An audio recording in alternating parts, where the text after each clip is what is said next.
Then the entry and exit. In a monopoly, there is no free entry and exit. But in a perfectly competitive market, there is a free entry and exit. Same in the case of monopolistic competition. Anybody can enter into the market. Anybody can, exit the market. Now, what is the price? About the price? In a perfectly competitive market, price is you are the price taker. That is what is the price which is given by market forces, the demand and supply. You have to take that prices, right? So that is called like in a perfectly market, you have a price taker. But in a monopolistic competition, you are a price maker because you have a different product. That means, remember, why you are a price maker is because each one is producing the same or identical product, but each products are differentiated. So you have an advantage. That means you can say that my product is something different, his product is something different, that product is something different. So you can fix your own prices because you know about your products, right? And the other seller doesn't know about the product. That's what I told, imperfect knowledge. That means, hence the product is differentiated. The seller doesn't know about A seller doesn't know about the B seller. B seller doesn't know about A seller. B seller doesn't know about the C seller. C seller doesn't know about the D seller, because the products are differentiated. And if you come to the buyer also confused because it is identical product but differentiated product. So I don't know what the type of product the A seller is selling, what B is selling, and what C is selling, and what is N is selling, what K is selling. So this imperfect knowledge is there. But in a perfectly competitive market, you have a perfect knowledge. So the point here, difference is that you have to remember that one is the products are differentiated. The second, you are a price maker because you have a different kind of product for each one. Each seller is having a different kind of product. And since there is a differentiated product, there is an imperfect knowledge because people don't know what is a, different kind of product among the people. Now, what's the point? What's the impact of this? Now, the key impact of a monopolistic competition is that the point is that people will try to, the point you have to remember is that the products are identical. I use the word products are identical. That means products are same, but it is differentiated. For example, if you take any soap, right? All of you are using the soap. You will find a lot of companies are producing the soaps. You will find Lex, or if you find you can find that Hindustan Unilever is having multiple soaps are there, right? Each soaps are different. For example, if you take the shampoo, there are a lot of shampoos from FMCG companies like what's called Procter and Gamble is having. And then Hindustan Unilever is there. ITC is having different kind of shampoos, soaps, everything is there, right? Detergent powders are different. Now, what are these products? All these products are, differentiated. For example, if I take Unilever product, I will find a lot of soaps. Lex will be there. A lot of, soaps will be there. So I don't know what is this difference. I can only understand the difference from the label.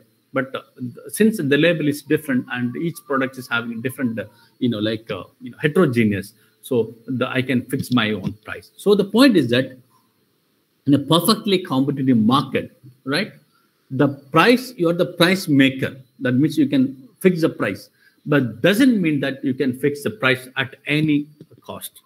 Because since the products are identical, if you fix larger prices, people will switch over to the either products because the purpose of the products are same. It's a soap, it's a cleaning, the shampoo, the hair. The purpose is same, but the products are differentiated in the market. So the point is that in the case of a monopolistic competition, the price will adjust or the market will adjust until economic profits are zero. That means it will not go beyond economic profits becoming negative. I told you what is the difference between economic profit and the accounting profit. Accounting profit will be always higher and economic profit will be always less. I told you. So the point is that in a monopolistic competition, because of this reason, the point is that products are identical but differentiated. The purpose of the products are same. So automatically you cannot fix at higher prices, because if you fix a higher prices for a Lux soap, I will prefer Dove soap, or I will prefer Nivea soap.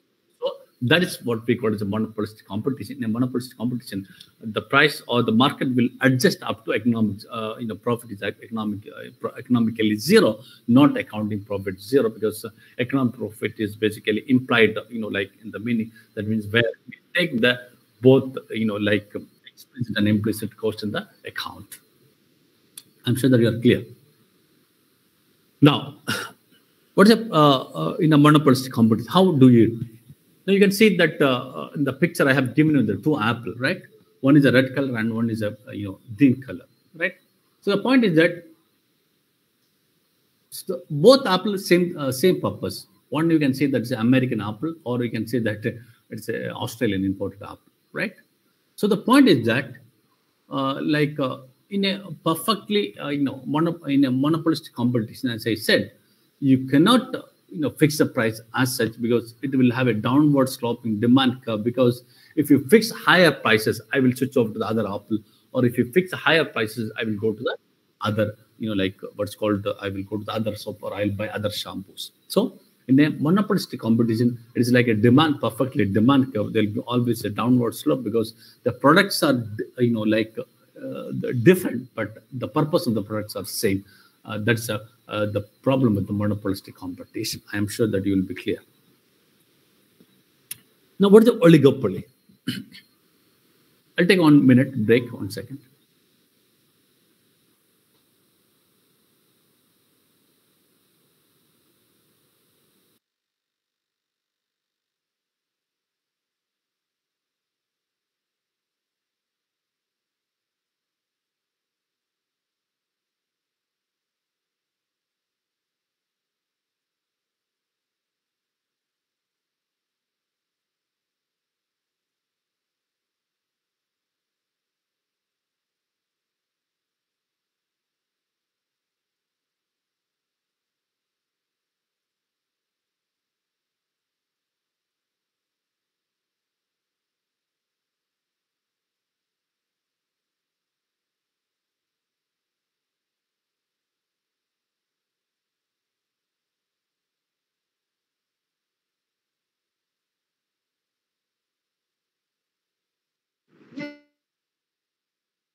Now, what is oligopoly? There are only few sellers, not a single seller, not large number of sellers. Only few sellers are there. So, what is this point? In an oligopoly market, there's only few sellers. Each one is offering similar or identical product or slightly different product. For example, OPEC, the countries which are producing, like oil and exporting, right? Or you can say in India, if you can say, for example, this data service providers like Jio, Airtel, right? All this BSNL, all these companies are what we call oligopoly. So the point is that in the oligopoly market, only few sellers are there. So the point is that not large number of sellers or not a single seller, but there are only few sellers are there. When I use the word a few seller, there's a meaning is there. I'll tell you what is the meaning of that. So oligopoly market, the point is that there will be large number of buyers will be there. The sellers are only few. The products are similar or identical in nature, right? Entry and exit is restricted, right? Those things are there. Now, what is the point is that in an oligopoly market, what is the oligopoly in an oligopoly market? I'll tell you an example which will make you understand it. So, like in a perfectly competitive market, I'll compare it first, then I'll explain you. So, in a perfectly competitive market, I told you there are a large number of sellers are there. Since there are a large number of sellers, and there's a perfect knowledge is there, equal information is there, coordinating these people or these sellers are very difficult, or coordinating the buyers are very difficult to it is very difficult. Now the point is that in an oligopoly market, switch on the AC. In an oligopoly market, I'll give an example which will make you understand, which will happen normally in the classrooms and all, what we call as a game theory in economics, right? For example, let us say that uh, uh, tomorrow I am conducting you an examination, internal examination I am conducting, right? So I am conducting the examination tomorrow for you, internal. Let us say 3 students, they are together, they are friends. They didn't turn up for the class examination. Sorry, they didn't turn up for the examination, right? Now what they do, right? There was a releasing of a new movie. They went for a movie because they want to want to watch the first show. So they went for the movie without by canceling their first internal examination, right? Now they came to the class next day, right? As a teacher, I have the responsibility to ask them what happened. Now what they decided to make a story, right? What story? Because they cannot tell that we went for a movie, right? So what they will tell, sir, while coming for the examination, there was another person, some fourth person.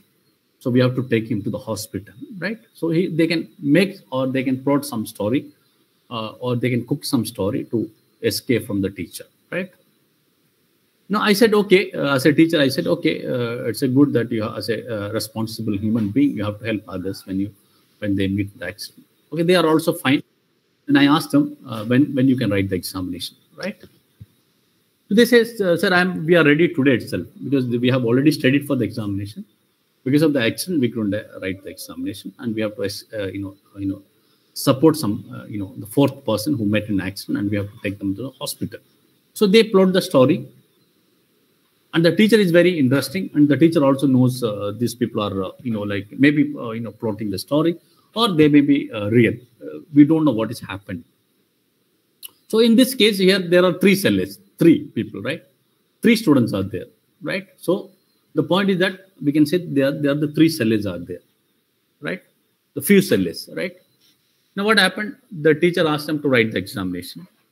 So what the teacher is very, intelligent. Teacher says that, okay, teacher keep them all the 3 in a classroom, or in a 3 different classroom. Let us say in a 3 different classroom they are given to write the examination, and each one is given the question. Right? The question number 1 is where the accident happened. Question number 2 is whether it was a bike accident, whether it is an auto rickshaw accident, or it was a bus accident. What is the name of that person to whom the accident happened? To which hospital you have taken, right? How much amount of money you spent for it? These are the questions the teacher is asking by sitting all of them in a different classes, all the 3 of them in a different classes. What could be the likely answer? Students, can you tell me? Everyone will have different answer. Everyone will have a different answer, am I right? Right? This is what we call as a game theory in economics, right? Now, the point is that, I'm coming to the point is that, now if they have made an arrangements, if they have already made all these arrangements, if they have discussed all these things, all these questions which the professor is expected to ask, what would have happened? Again, students, can you hear? Yeah, yes, sir. No, suppose if they would have discussed, means answer might be matching. All will have the same answer, right? Right? Yes, sir. The point is, what is a oligopoly or a game theory? In a oligopolistic market, only few sellers are there. So since there are the few sellers, they have the point. They have a discussion point is there, and they can discuss it. And what is the price to be fixed? What is to be fixed? That is what we call as a game theory. That is a theory which is normally used for like the police for the interrogation of these criminals and all, right? So this game theory, which is proposed by Professor John N. Nash, he's basically an economist who got Nobel Prize in Economics in 1994 for the famous theory on game theory, which can be applicable for oligopoly in economics also. So, and there's a movie, A Beautiful Mind, about his life. All the economic students, I request all of you, you can watch this movie, which is freely available in YouTube. This is about Professor John N. Nash. He got Nobel Prize in Economics in 1994 but he's basically a mathematician. But he developed a game theory that is normally used in the oligopoly market. So that is what the oligopoly market. Now, what is the features of the oligopoly market? Since a few sellers are offering the similar products, right? I told you. And the firms are interdependent. Firms are each one is a dependent. For example, Geo is independent, BSNL is independent, but they are interdependent. For example, when the Geo is increasing the price, BSNL also will increase it because they have a what is called an understanding, right? So what is the point is that in an oligopoly market, since there are few sellers, in a perfectly competitive market, large number of sellers, it is not possible. But here it is a few sellers are there. There's a possibility that they will go for a cartel. That means a group of firms, like acting together, or they decide together, or we can say that a collusion or an agreement. For example, government tender. So when the government is floating a tender, any person who is bidding the lowest price will be getting the tender. So normally, what will happen if these bidders are known each other? They will all fix the prices at higher prices, and the government will have to give a higher price only. So that is what we call as a cartel or a collusion. So in the oligopoly market, there's a possibility that there can be collusion and there can be cartel. The forming cartel is illegal. It is not possible in India. That is what we call as OPEC, right? To give you an example of OPEC, because oil and petroleum exporting countries are basically an oligopoly market because only few sellers are there. Like most of the Saudi Arabian, in this, what's called the Middle East countries are there. The case of oligopoly market. That is what we call as oligopoly market. So it's an oligopoly market. The game theory will help it, and there is a likely chance for the collusion, and there is a likely chance for a cartel forming by this interdependent sellers, and they will try to influence the market. That is what you see in the market. When the Airtel is increasing the price, Jio will increase it. Airtel is decreasing, Jio will also decrease it. When the BSNL will decrease it, BSNL also will decrease it. All will decrease it.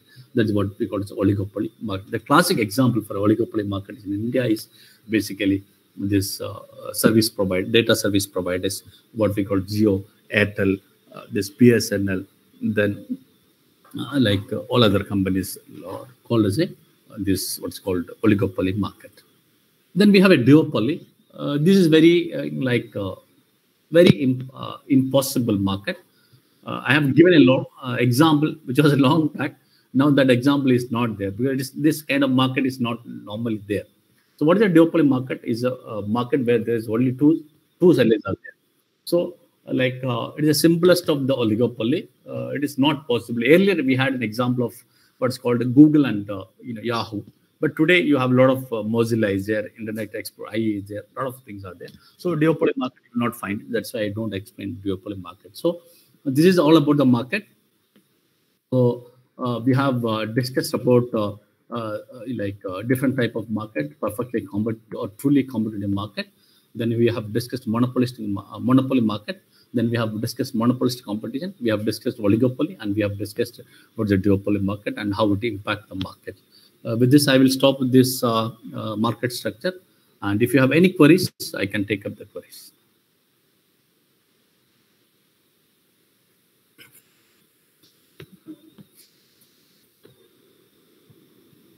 You have any queries, students? Sir, in perfect market, we call that they are price taker, right?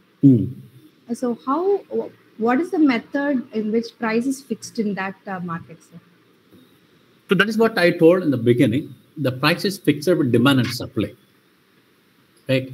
Yeah. So if there is a more demand for example, if there is a shortage of supply of onion is there, right? Automatically the price will go up, right? So the point is that in a perfectly competitive market, the market forces the demand and supply. That is based upon the demand and based upon the supply, the price will be automatically fixed at the market. Clear? Yes. Thank you. Any other questions, students?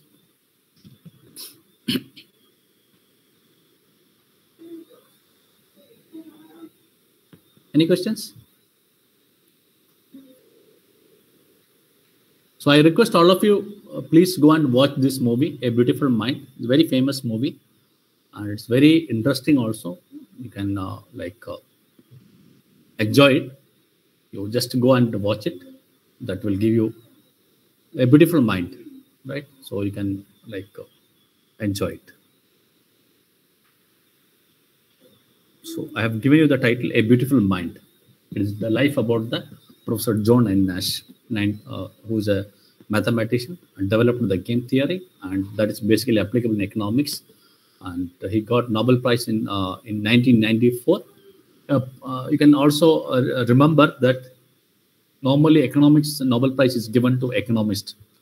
Is a person who is a non-economist who got the Nobel Prize in economics in 1994. A lot of people got it, but he's one among the people. It can be asked for any, competitive examination who got Nobel Prize in economics, who is not a mathematician. You can simply say the answer is Professor John N. Nash is basically a mathematician. Clear? Clear, students? Clear, sir. Yes, sir. Shall we take a break for 15 minutes? Yeah, please. Go ahead, go ahead. Krishna Kumar, go ahead. Nothing, sir. Okay. I said yes, sir. Okay. So shall we take a 15 minutes break and then we'll take a new topic? Okay, sir. Sure, sir. Is it okay? Okay, sir. Or you want me to continue now itself?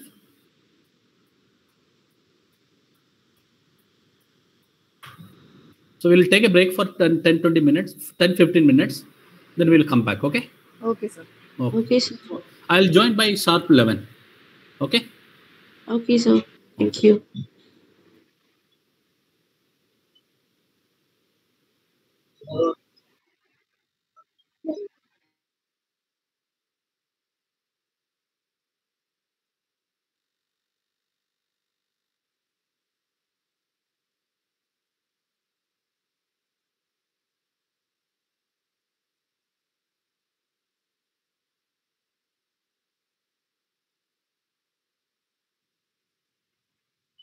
Hello, is anyone from Bihar?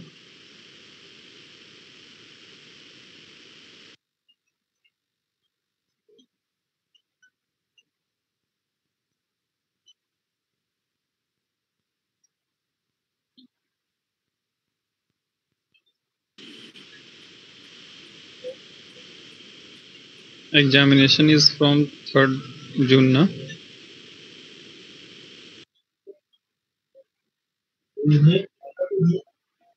Yes, yes. Examination is from 3rd of June. Thank you. Welcome.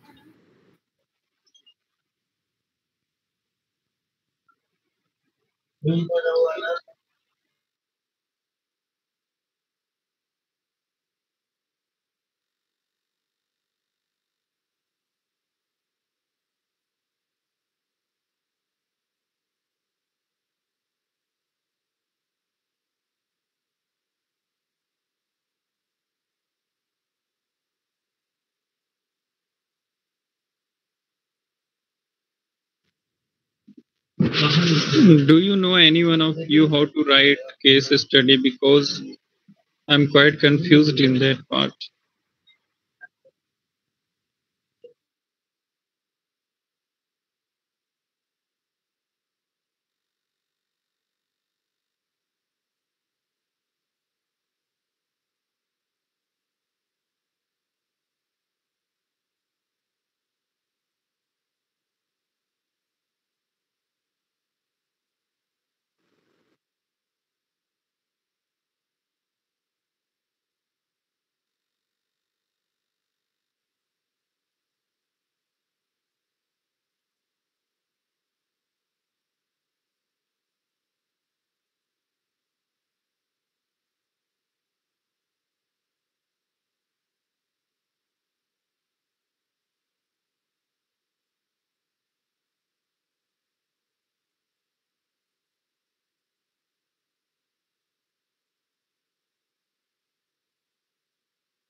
Is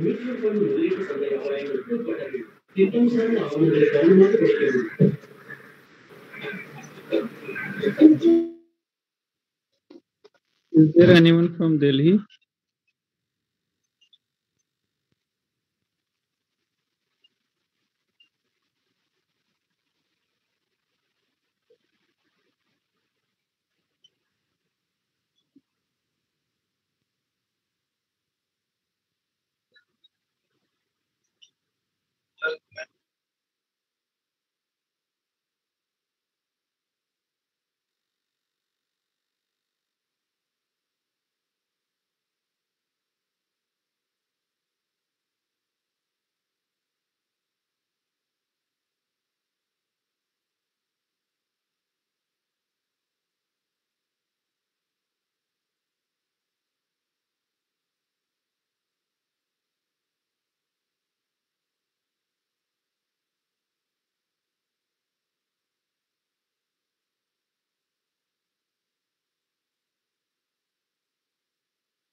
Yeah, students, shall we start the session?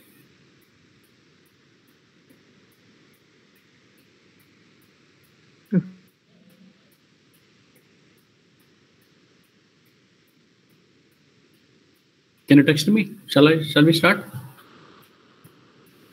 Yes, sir. Yes, sir. So I think my screen is visible, right? Introduction to Yes. macroeconomics, right? Yes, sir. Okay, right. Now let me explain you. Right. Now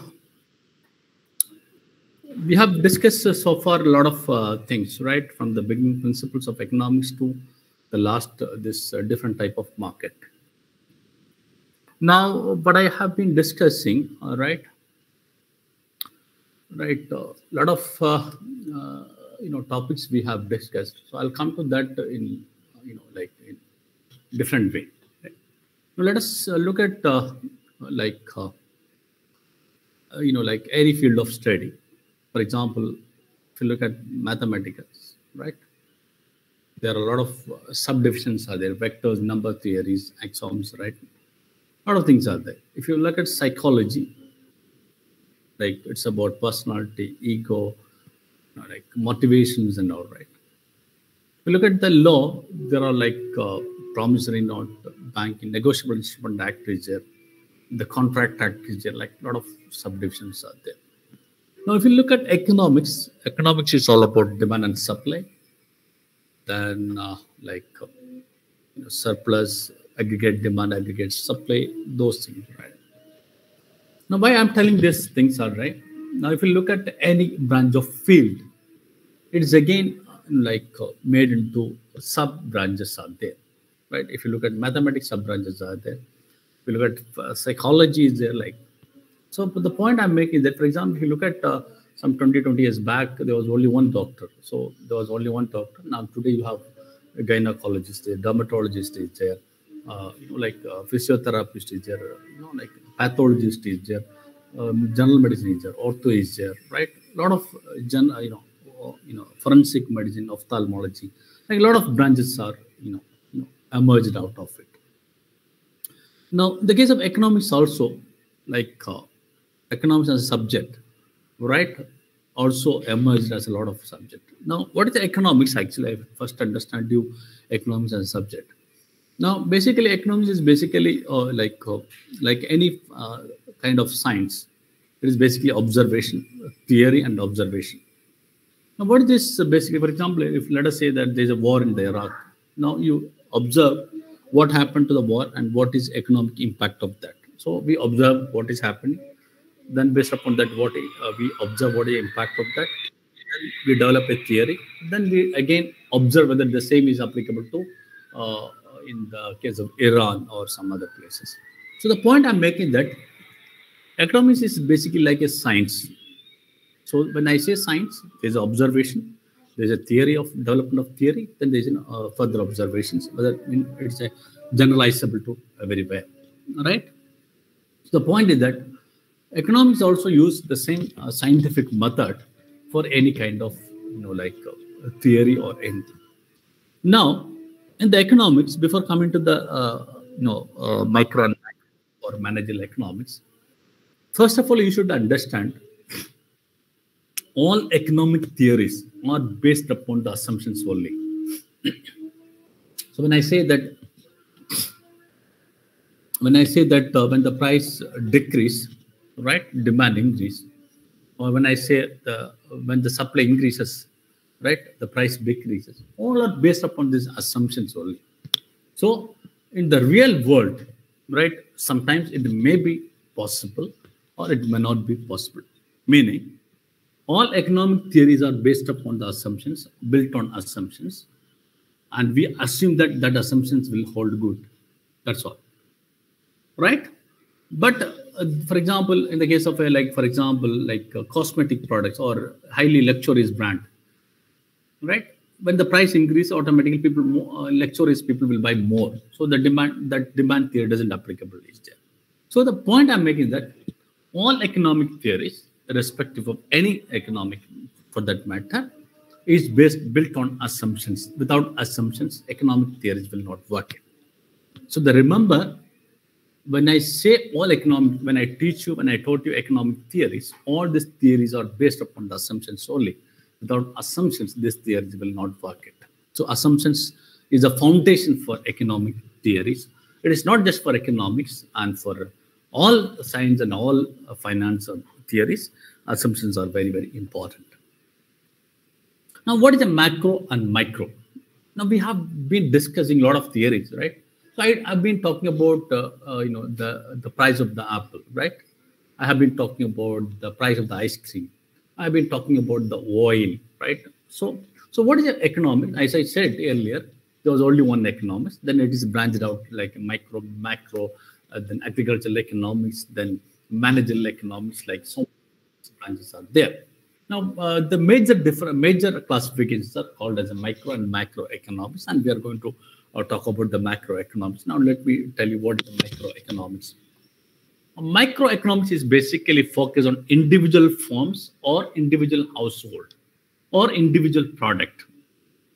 For example, I talk about the apple. So it is an individual product, right? But when I talk about the apple as a whole market, it becomes a different meaning. So microeconomics is basically individual firms or household where the decisions are taken or interact each other in the market. That is what we call as a microeconomics. And this microeconomics, when it is applied in business, what we call as a managerial economics. So the application of microeconomic theories to the business is called as a managerial economics. And the microeconomics is basically individual economic theories about the individual household, individual firms, or the products, what we call as a microeconomics. Now, we have discussed about the demand of an ice cream. We have discussed about the demand of an apple. It's all individual, right? It's about the firm. It's about the household. We call it a microeconomic, these are all called microeconomic theories.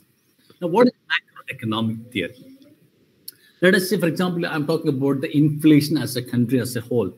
I'm talking about the unemployment in the country. I'm talking about the economic growth of the country. I'm talking about the financial crisis in the country. I'm talking about the financial crisis across the world. I'm talking about the inflation rate across the world.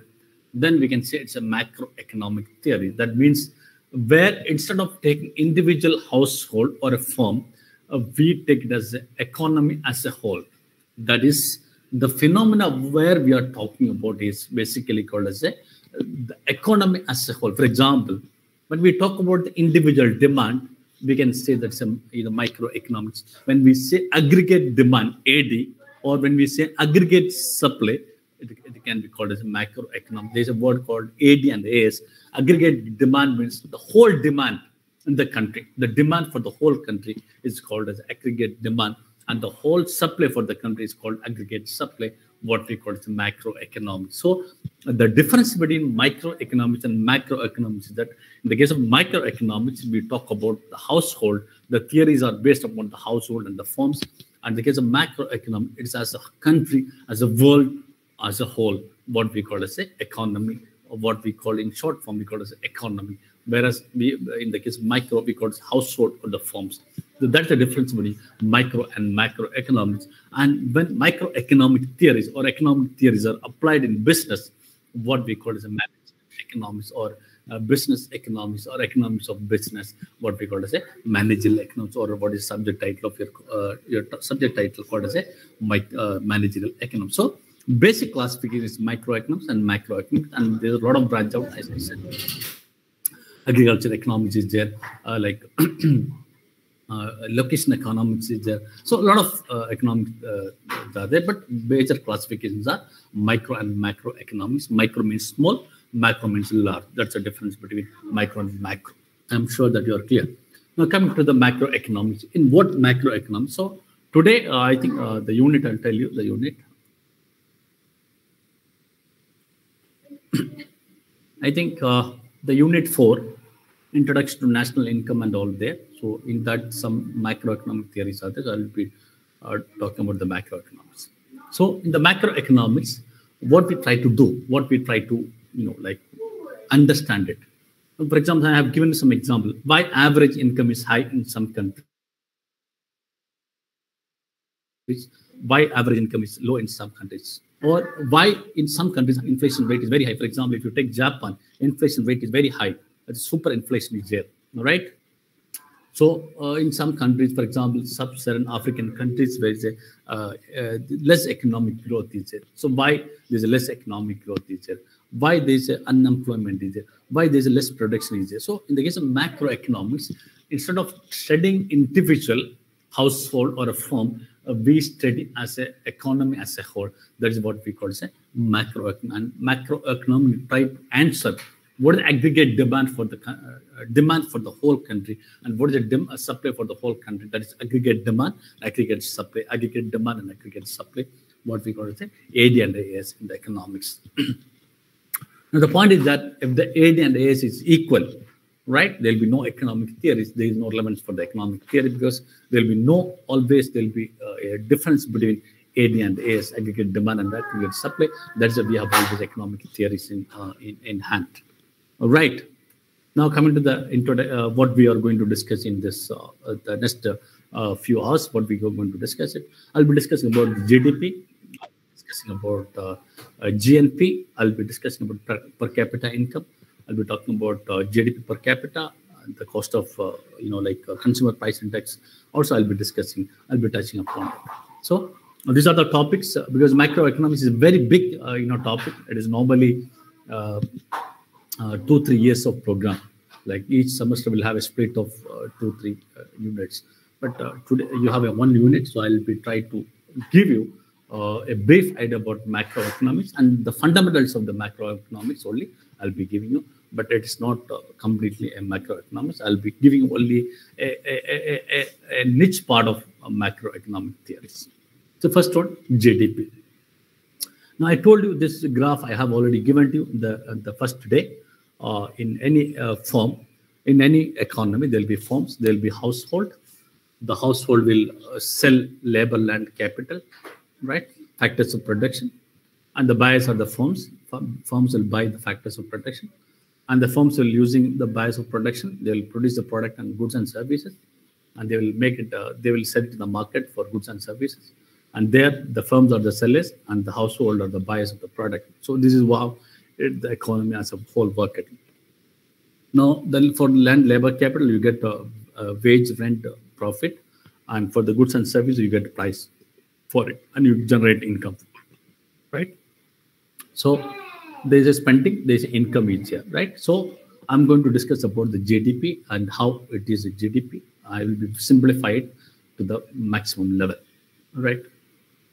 Now look at the definition and note down the definition of the GDP. GDP is a market value of all final goods and services produced within a country in a given period of time. I repeat it, GDP is a market value of all final goods and services produced within a country in a given period of time is called as a GDP. I'll split this definition into different, I'll slice it. Please note down it.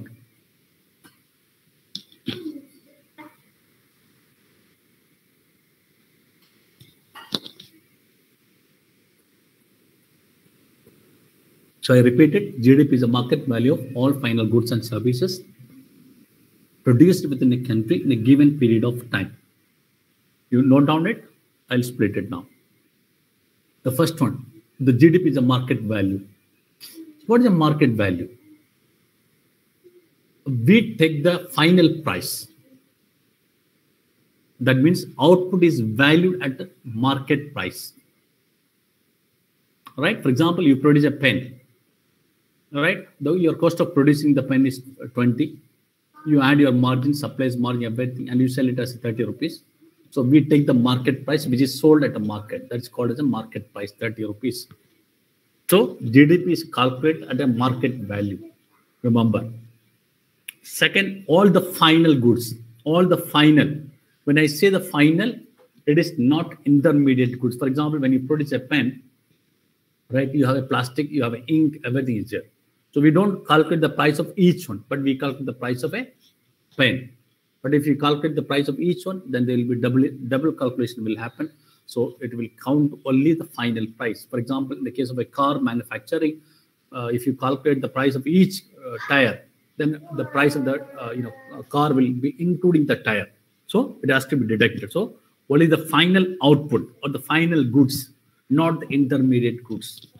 Clear? Third, the goods and service. It includes both tangible and the intangible. For example, food, clothing, everything. Then the haircuts, house cleaning, doctor's visits, everything. All the goods and services, both physical as well as like intangible goods also. The services also will be counted. Suppose a woman is working at your house, the price which is paid to that woman also will be counted. Clear? Students, clear? Yes, sir. Yes, sir. Then the produced. When I say produce, it is the goods and services, the produced, not the transaction. Right? The meaning is that, right? For example, for example, this year, you produced an apple. That production is taken into account. Right? So that production is taken into account for that counting. Then within a country, that means the production which has happened in our country, we don't take into the account of the, what's called outside. For example, airlines is operating outside. We don't take the airlines output. But for example, an American company is producing in India, we take the American company. So it should be produced within the country. It can be a domestic or it can be a foreign company. Right? Clear? Students, clear? Yes, sir. Yes, sir. Then in a given period of time. So normally GDP is calculated normally for a year. It can be a quarter also. Right? Normally it is taken for a year. So in a particular year, how much quantity is produced in a country, that will be taken care of. Now, so I told you the definition. GDP is the market value of all final goods and services produced within a country in a given period of time. It's called as the GDP. Now, what is counted GDP? Now, for example, I'll give an example which will make you understand it. For example, let us say that you are producing, every household is normally cultivate some kind of tomatoes or normally green items, salad or something. Every household will have these tomatoes. So now what they do, they use it at home, right? They may not be selling it. That production will not be part of GDP. So the point is that it can't form a part of GDP because it cannot be sold. So automatically it is not a part of GDP. So the GDP means all the items produced in the economy and sold legally in the market can be called as a GDP. Then what is not included? For example, I told you, you produce tomato at home, but you don't sell it. We can say it is not a part of GDP. And illegal items like drugs or other items, we exclude from the GDP. Now, for example, let us say that this is not for a gender bias. Don't take it as a gender bias. I'm giving you an example which will make you understand easily. Let us say that someone is a doctor, right? He's unmarried, right? And he appoints a lady for cleaning the houses and vessels or utensils. And he pays some 10,000 or 20,000 rupees for her, right? It's a part of GDP, right? Because you are paying for it. Now let us say that he marries her. After some time, he marries her, right? So she becomes his wife, right? And she doesn't pay for it because she's a wife. She doesn't pay for her. So automatically, it is not a part of GDP. One second, students, I'm getting an urgent call. I'll come back to you.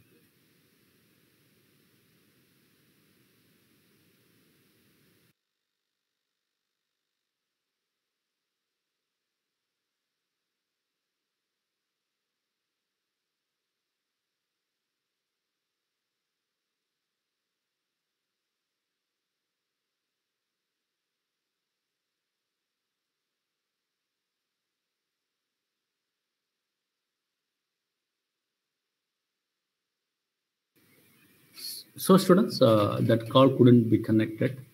Okay. Anyway, leave it. So the GDP, for example, I have given an example of this classic example. When you pay for your maid, it's a part of GDP. But when you marry your maid and you don't pay for her, then it's not a part of GDP. The best example for you to understand what is GDP. Right. Now, what are the components of the GDP? Right. Now, if you look at the components of the GDP, right, it is basically a consumption, because when we have to count the GDP, we have to count the consumption which we purchase from the market, right? Second, the investment. For example, you invest in the bank, and for which you get interest. It's a part of GDP, where it is producing. 1 second, sir. Students, please.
Yeah, sorry for the disturbance, students.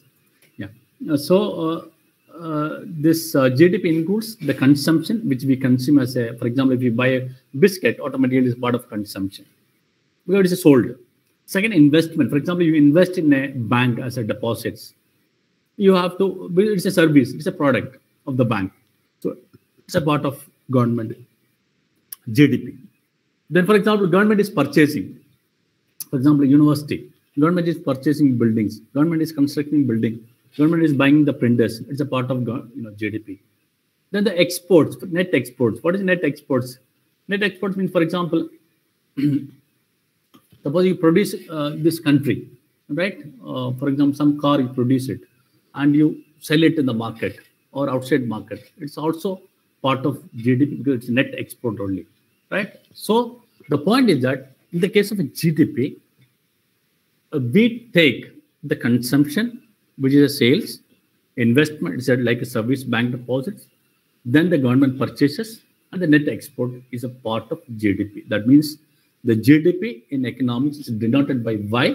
It's equal to consumption, investment, government purchases, and net exports. 1 second, students, please.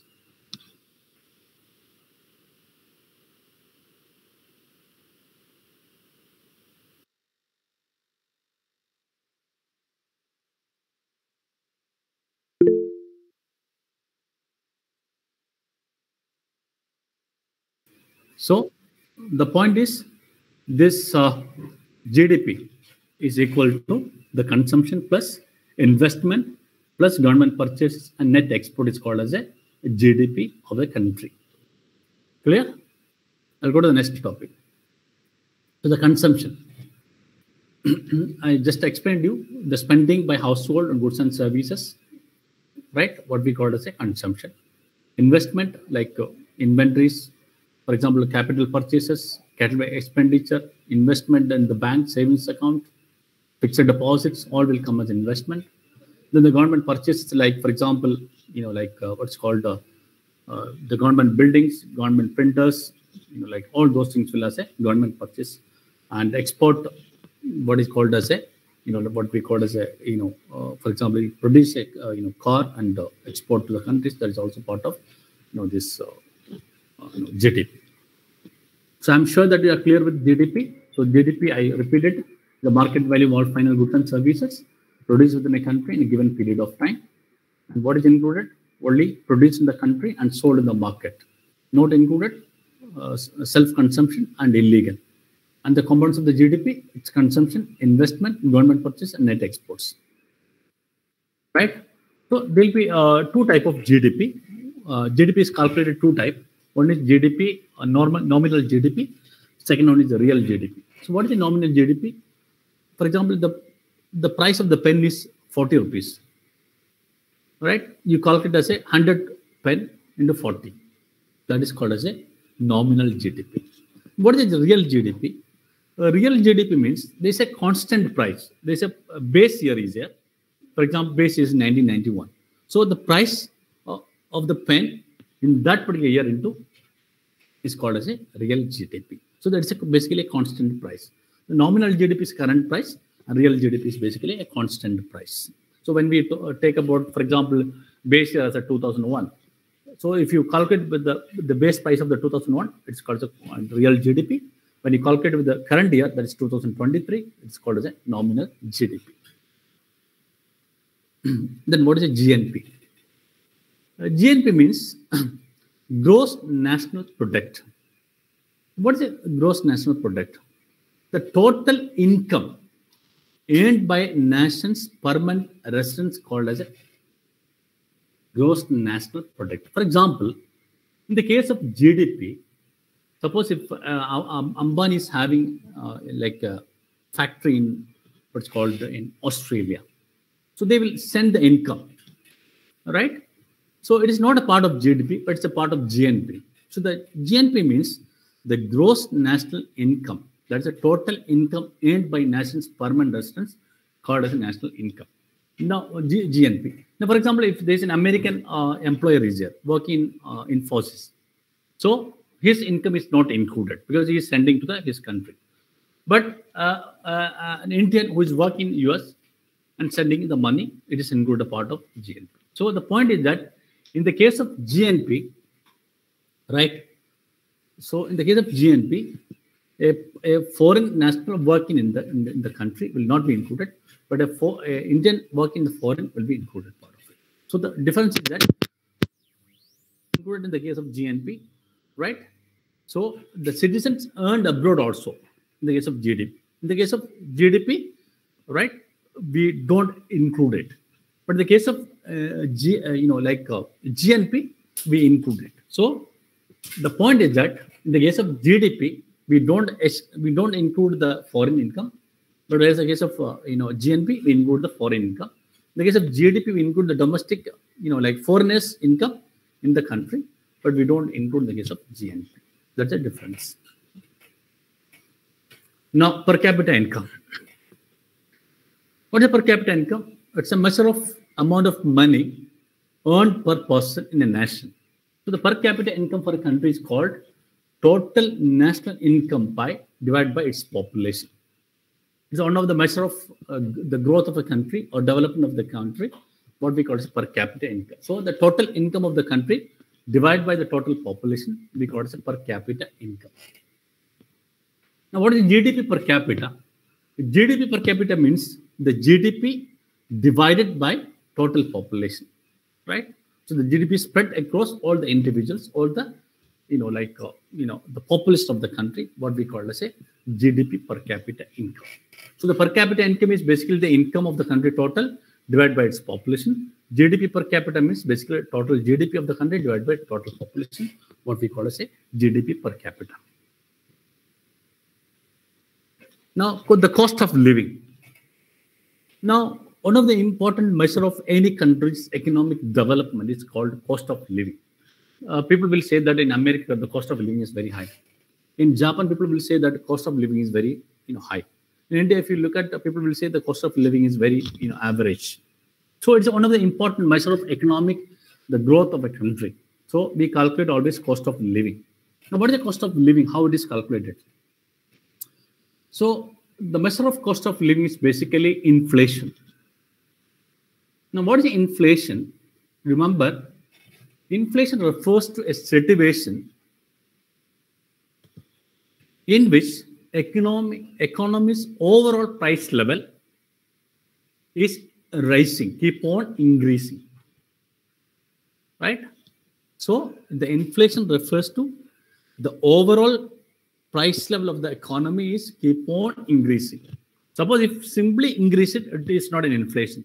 Suppose if you keep on increasing, then we can call it as a inflation is there. All right. That means, other words, inflation means, for example, yesterday I paid 20 rupees for the tomato. Today I have to pay 50 rupees. So you can say either the price of the tomato is increased, or you can say the value of the money is decreased. These two ways only you can express it. So what we call as inflation, or the cost of living, is increased. So the inflation rate is basically the percentage change in the price, right, in the last year compared to this year. What we call as this inflation rate in what we call as these calculations and all. So the consumer price index is normally used to measure the cost of living. That is, there is a calculation basket reason I'll be showing you. That is normally used as one of the parameter for this inflation. Now, what is the consumer price index? What we call as a CPI. CPI means is a measure of the overall cost of the goods and services brought by a typical consumer. For example, the sugar, the wheat, the rice, tomato, onion, right? All these prices, right? When I take into account, there's a basket is there for each country. That price index is called as a consumer price index. So normally, remember, it is not all the goods and services. It's not all the goods. It is basically a basket of the goods. Remember, it's basically a basket of the goods. That basket of the goods differ from country to country. In America, it may be different. In India, it may be different. In Africa, it may be different. It based upon the, like what they call the goods which are normally consumed by individuals or the population in that particular country. For example, in the US, it may be wheat or bread, but in India, it may be the rice or it may be the wheat. So the point is that when you calculate the consumer price index, when I say the goods and services, it is basically the consumed by the typical product which is consumed by the consumer in that particular country. So the basket will differ from the country to country. It may differ from Japan. It may differ from America. It may differ from Saudi Arabia. Everywhere it will differ, right? Now, how it is calculated? I'll simply give you an example. First one is fix the basket, right? For example, fix the basket means, for example, in the basket you include the sugar, the wheat, rice, dal, everything. So first you fix the basket. So in America, it may be something different. In India, something different. Now calculate the price of each items in the basket. All right. So for example, sugar price, tea powder price, wheat price, rice price. So you calculate the price of each basket. So the government is fixing, not we are fixing it. The government will fix the basket. For example, it may be meat can be there. It can be chicken can be there. For example, in Japan, it can be fish because they are the most consuming the fish consuming country. So first fix the basket. What are the items to be included? Then find the price of the basket, each item. Then compute the basket code. What is the total price of the basket, right? Then we'll have a choose base year. I told you there is a base year for every year, right? It was 1991, 2001, like that. There is a base year. So you take the price of the base year. So this year price, the base year price of the same basket, the same items. Then they can calculate the inflation rate. Now, what is the inflation rate? In this year, inflation rate is equal to the CPI in the year 2 minus CPI in the year 1. That is base year divided by CPI in the year 1. That is a base year into 100, what we call inflation rate. That means, for example, this year 100 is a basket price, right? The last base year, it was, let us say, 40, right? So 100 minus 40 divided by 40 into 100, what we call as inflation rate. So this is how inflation is calculated. You have to remember that inflation is basically the continuous increase in the price level of the goods and services in the country is called as inflation. Or you can say that the price of the value of the money is reduced. So with this, I'll stop the topic of macroeconomics. So I told you what is the macroeconomics. What are the fundamentals of the macroeconomics. And I told you some of the important components in the macroeconomics. right? Like GDP, GNP, per capita income, GDP per capita, then the cost of CPI, Consumer Price Index also I told you.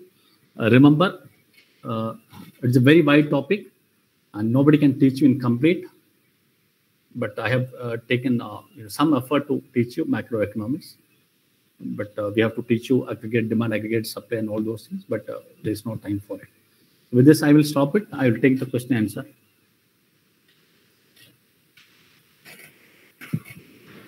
So could you please take us through the case study if possible? Maybe a couple of them. I have reserved it for it.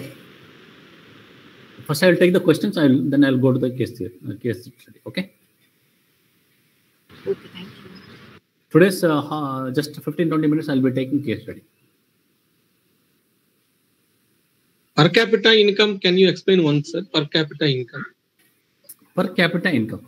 So total income of the country. For example, total income of the country. Let us say, for example, in the classroom, let us say 50 students are there, right? Let us say each one is having income, different income, right? Now let us take the total income of all the 50 students, divide by 50, we call it per capita income. Got it, sir? Muralidhar? Yeah, got it, sir. So the total income of the country divided by the number of population, what we call as a per capita income. Okay, sir. It's basically like an average income. That is what I am just getting out. Yeah, right. It's like an average income. Yeah.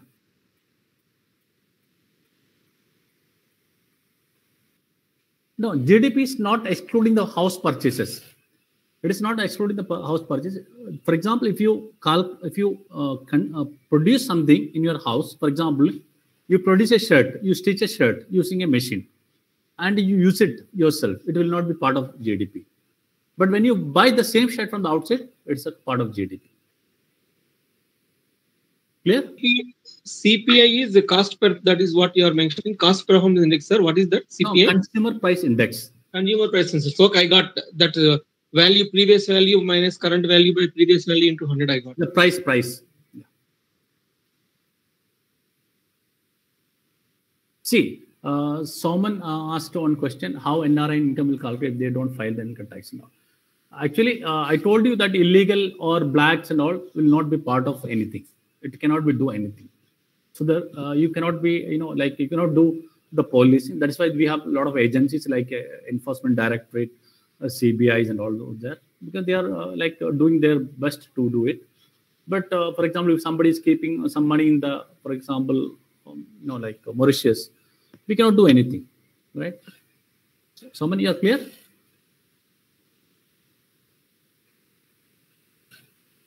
Then somebody asked me, Mohan Raj asked me, home consumption. That means you buy it and consume it, it will be part of GDP.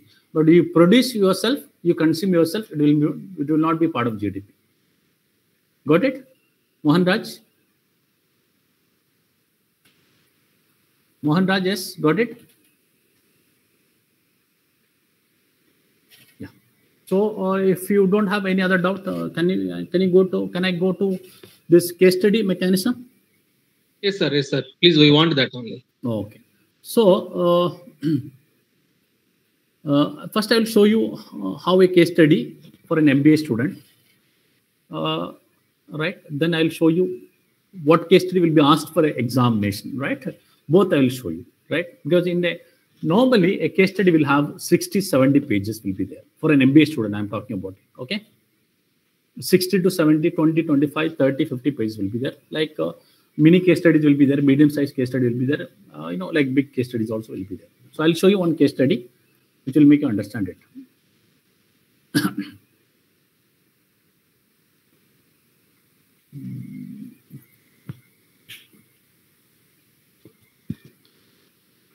Anybody from industry? Anybody from the industry? Yes, sir. I'm presently working in the steel sector in Durgapur Steel Plant under Steel Authority of India Limited. Okay, fine. Okay. First, I will show you a case study which normally we use. And, when I say we, means I use it in my classroom. Okay. So you can see this is a case study. Can you see it, students? Can you see? Sir, yes, sir. So this is a case study of an Apple ethical hacking case study. So it is published by Harvard Business School. It's a part of Ivy League publishing. You can see my name is there. I have subscribed to that case study, right? So this is a big case study, right? Now, what this case study? If you look at this case study, there'll be brief background about the case, then about the content, right? So about the background, right? About different people talk about that case study. So it will run about 10 pages, right? It is like a small case study, like a medium case study, right? So this is a case study which normally we teach in the classroom. So it will run about 10, 20, 50, 60. Some cases will run about 60 also, right? So this is a normal case study, right? Now I'll show you a small case study which will make you understand it, which I prepared for you. Can you see, students? Yes, sir. Can you see? So this is an economic case study I have taken from my examination, right? So this is about demand and supply, all right? Average variable cost and all those I asked, right? Now, second case study is about it is like a statement. So equilibrium price of onion rose sharply last month, but equilibrium quantity was the same as ever. Which explanation could be right? Explain your logic. Demand increased, but supply was totally inelastic. Supply increased, but so did demand also. Supply decreased, but demand was totally inelastic. The third case study is monopoly is always socially undesirable. Take any real life example of monopoly in India and build your logic in favor or against this. So these are this kind of studies only will be asked for you for the examination. I'm talking about it. Okay, students. Students, are you there? Yes, Sir. Yes, sir. So for you examination purposes, this kind of small case studies will be asked. Okay. Right? Can you just tell us how to write the Now I'll tell you. case study? First you understand what is a case study, okay? Sir, if it's possible, Sorry? sir, if it's possible, can you share as PPT to our mail IDs? Yeah, that I can share. Sir, I have a question. First, let us finish this one, and then we'll take the question. No, sir, not regarding this case study. I have a different type of question regarding this monopoly business. Thing. Sir, actually, as of now, in previous days, there are many type of monopoly business are there. But in the present scenario, is there any monopoly business present till date in India? Because there in every sector there is a competitor. So that's why I'm. That's what I told you beginning itself. Today we can't find a perfect monopoly. We can't find the duopoly also. We cannot find it. So that's what beginning itself. It is. I told you it is not possible to find it, but it is possible. Let us say, for example, a company is inventing a new medicine, right? Okay. For example, let us say HIV. There is no medicine as of now. Right. Yes. So yes, a particular yes, company is, let us say, a company is finding let us say, a monopoly. Means a new medicine. So this company will have a patent right. Yes. So this company will have a patent right for the next 10 years. So the next 10 years, no company can produce it. Am I right? So in that case, that company become a exclusive monopoly. Okay. Clear. But otherwise, if you look at even trademark also, after some time. Then companies will find out new solutions, and different companies will start producing like what is called this products. You can see that some of the medicine which is costing around 18 crores like used for the kids spinal therapy and all, right? So this, I forgot its name. Normally it comes around 18 to 20 crores, right? That medicine is exclusively produced by a company. No other company is producing the world. So to say they have exclusive monopoly. Okay. Right. So Indian Railway is a monopoly. Defense, we cannot say monopoly, but there are a lot of, for example, companies are producing, this what's called this defense equipments also. We'll finish this case because in between we will skip it. Okay. Okay, sure, sir. Thank you. So the case is you will have this kind of small cases only will have it. So what you have to do now, I'll show you how to present it. Right.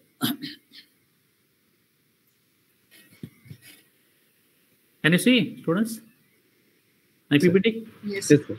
So this is normally for a big case study, right? But this is I have taken from Harvard Business School and modified to Indian context, right? This is normally I use it in my classroom. But now what is the case? In any case, there will be situations will be there, right? So you have to first you have to understand what is the case problem, right? What is the problem? You have to identify what this case is trying to address it, right? First, you note down that problem, right? For example, in this case,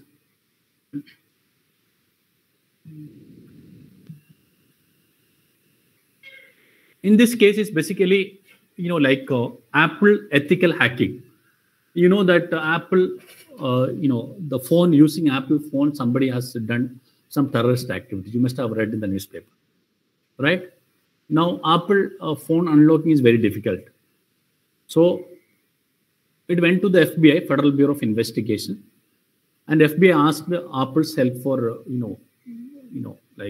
getting into the Apple, breaking the, Apple said it is not possible because it is a part of our, we have a privacy, so it is not possible for us.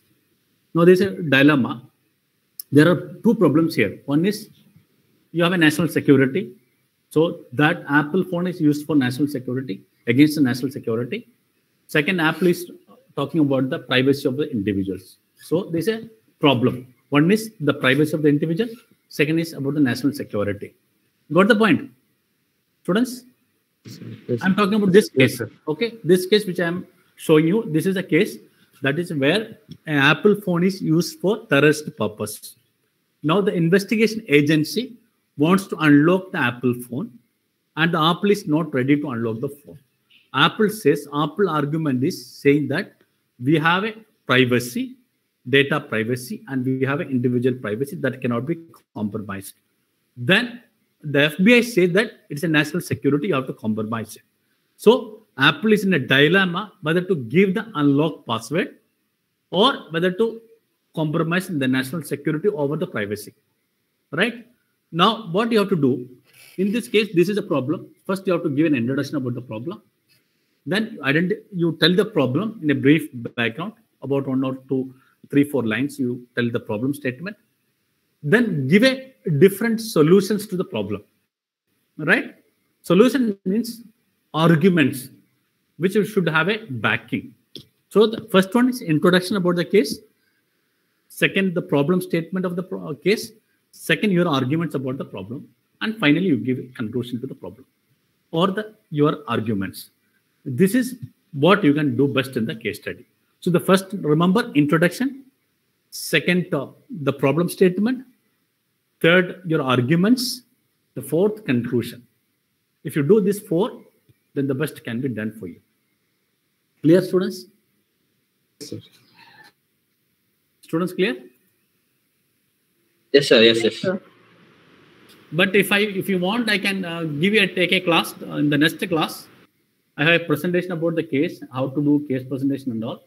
But this is not for you because you are all a contact program, and it will take a lot of time to understand this and all. But if you want, I can take some time in the next class. I'll take 20 minutes and will improve your case study. Okay? Is it okay for you? Yes, sir. Yes, that sir, will that be is very, required. very Even 30 minutes is okay, no problem. That is required. So, the final call for you, students.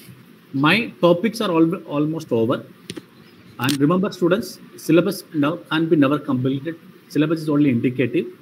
Remember, there will be a lot of sentences, a lot of terms will be there in the syllabus. Nobody can complete any syllabus. Even it is a regular class also, we cannot complete the syllabus.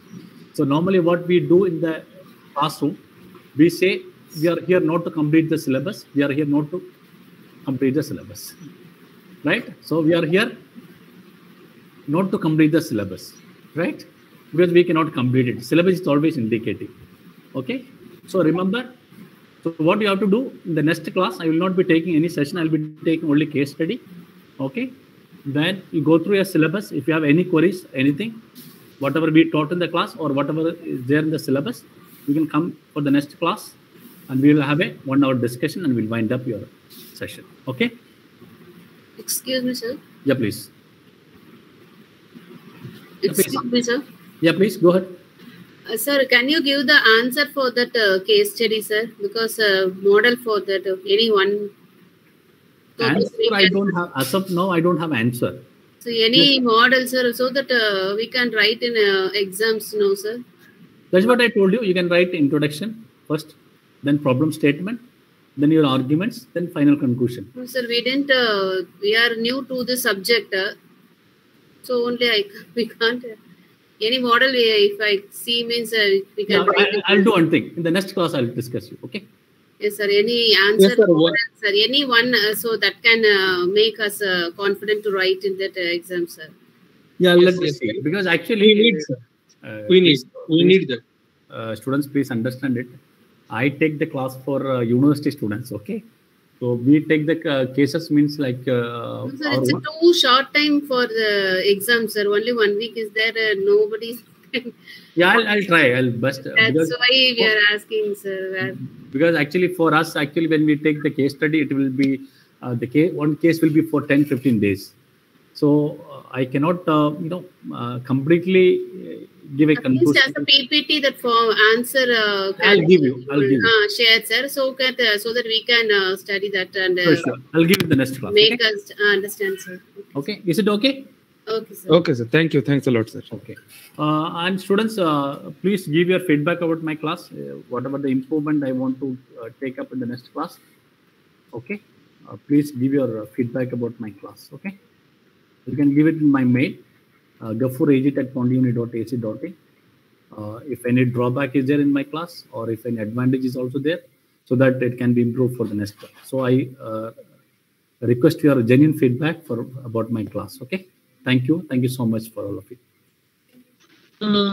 Sir, can you share your WhatsApp number, sir? My WhatsApp number, yeah, please. Yeah. 9443194969. Thank you, sir. Can I wind up? 1 second.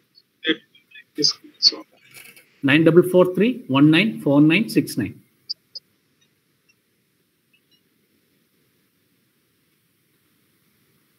Is it okay? Students? Yes, sir. Can I wind up? Okay, sir. Can I take leave? Thank you, sir. Yeah. Okay. Thank you, sir. Yes, sir. Yes, sir. Thank you, sir.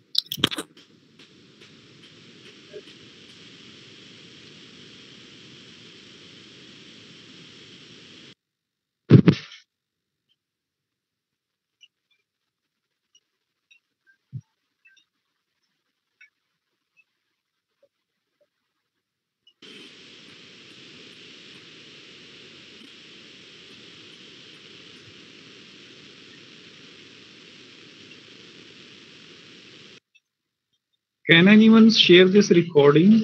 Because I think it was recording.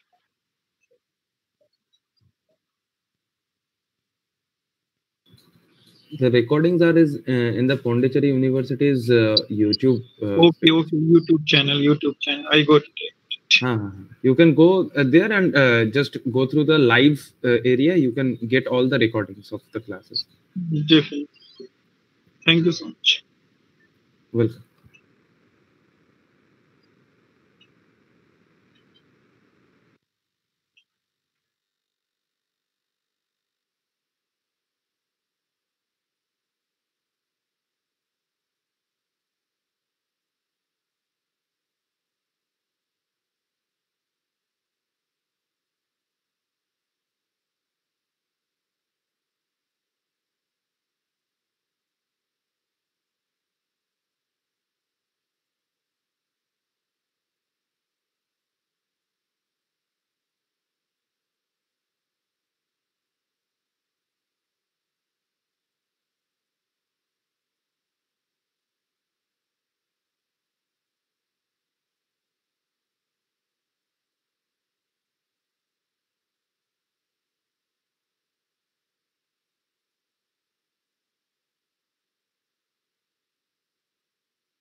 Friends, anyone get all ticket? Huh?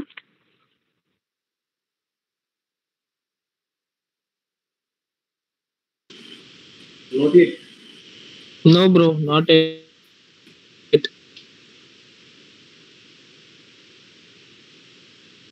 When they are releasing?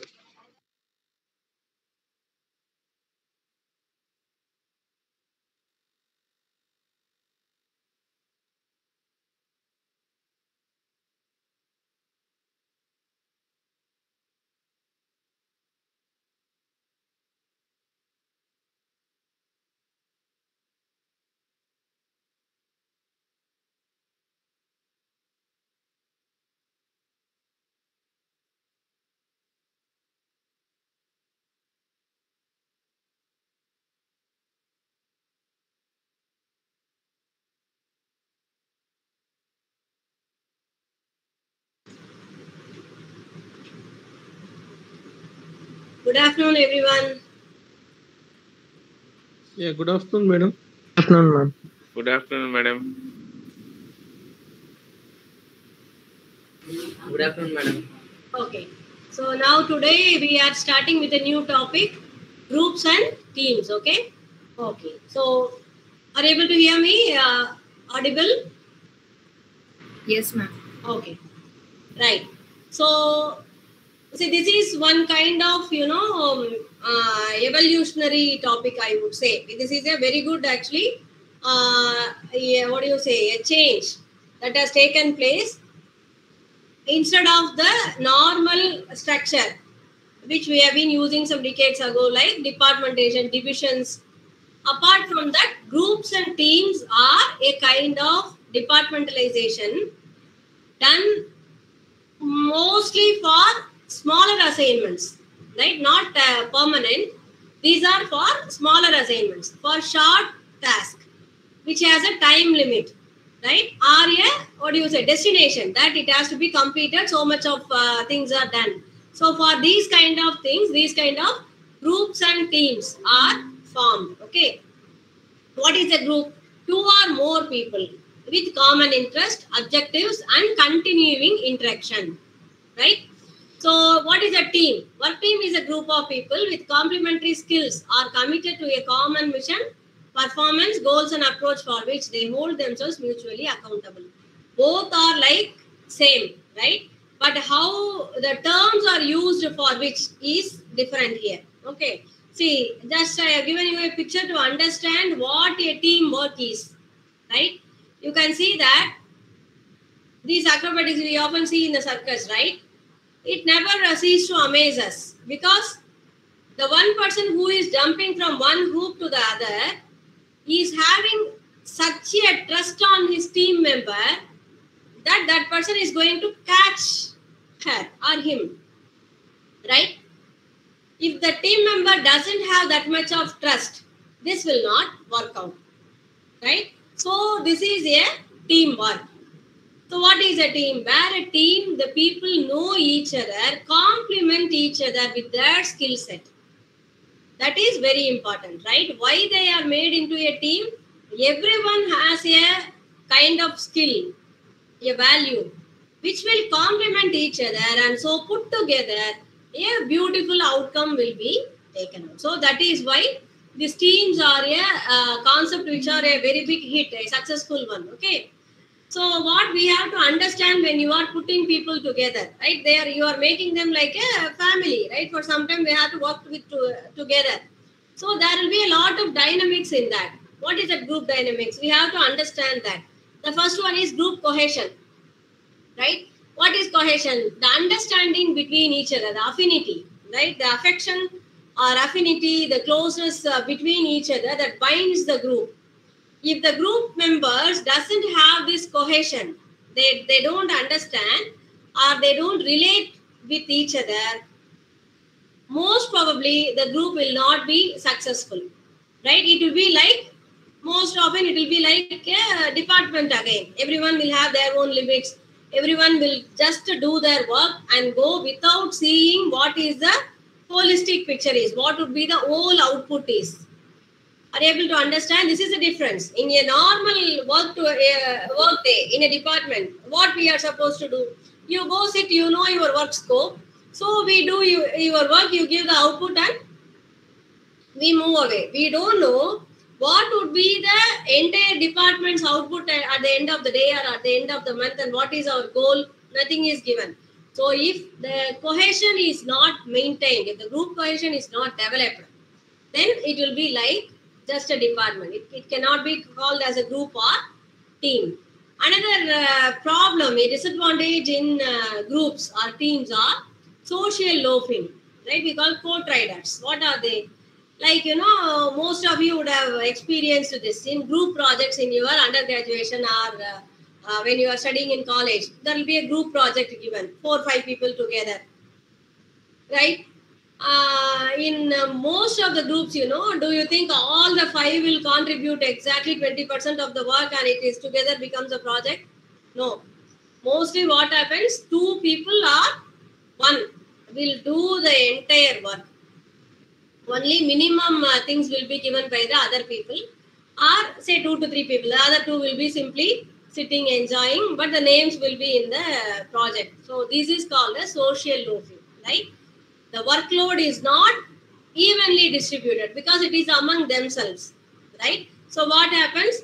Some people tend to work more, some people are co-traders. They will just enjoy the work other people does and get the name. Social loafing is one big problem. What is the problem in that, demotivation. The person who does the work and gets a reward equal to other person will get demotivated.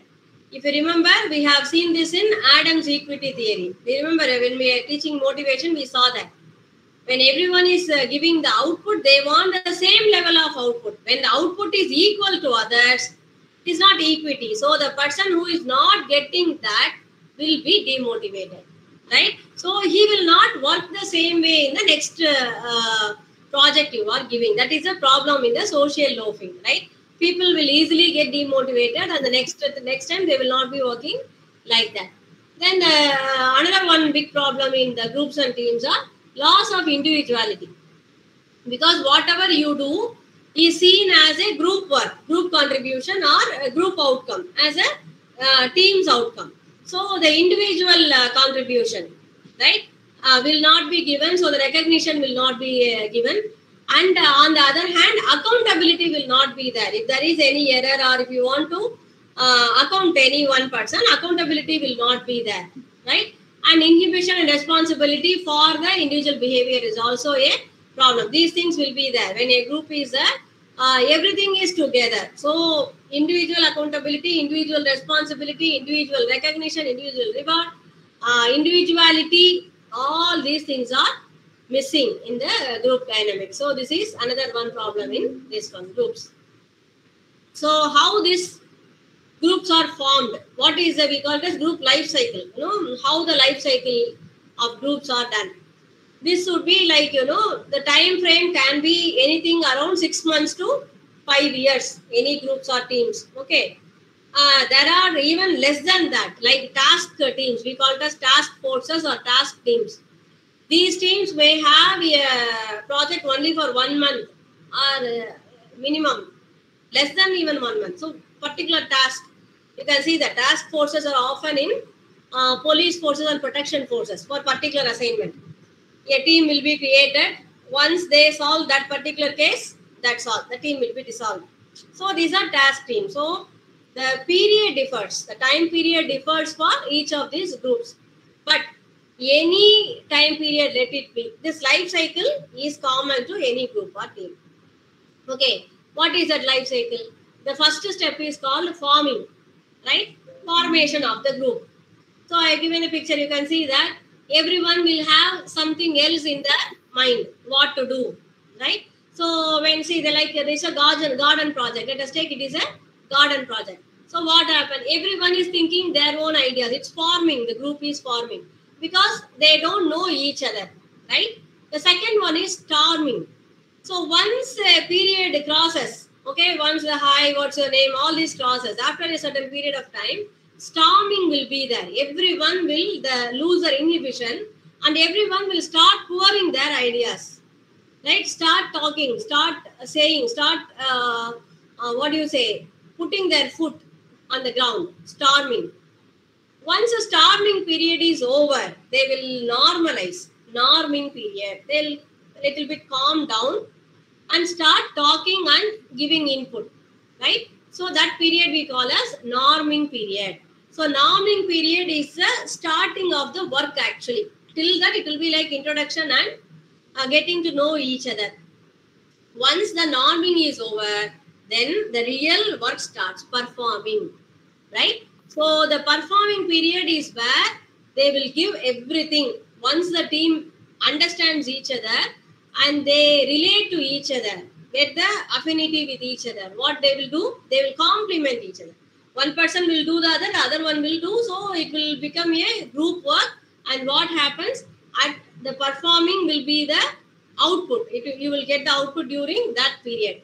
Once the performing is done, then you have to adjourn them, right? What is that? Adjourning phase, that is dismantle the team. The group should be dissolved. Put them back in their own departments, right? Why is that? Because they have crossed that period, right? Now, if you leave them in the group, one thing, the performance will not be there. Second, conflicts will arise because the period of affinity is over. Because when you give a destination where to go, they'll be running. Once they reach, when there is nothing else to do, no other destination is given, people will tend to do all the other rubbish nonsense things like commenting each other, how we could have done, what is the criticisms on each other will come, that I did this, you have not done that. So don't give time for that. Dismantle them. Once you reward them, once the performance is over, appreciate, reward, dismantle. Right? No space given for, what do you say, criticizing or giving the feedback to each other. Right? So that is why the groups are dismantled. Right? So this is what we call as group life cycle or team life cycle. Okay. Any doubts in this? Teams and groups. A lot of other kind of teams are there, groups are there. Right? If time permits, you read more of that also. This is also an important question. You will get something on groups or teams. Nowadays, it's a very important topic. Okay. Types of teams like that. Okay. So if you don't have any doubts, we move on to the next topic, leadership. Shall we move on? Okay, take a yes. And leadership.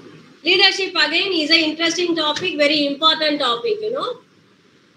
Because there is often asked a question. What's the difference between leaders and managers?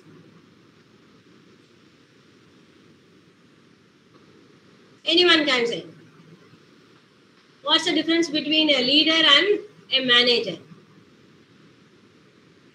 A manager is concerned about authority while a leader takes the responsibility and makes sure everybody is moving forward and he leads the ways. Exactly.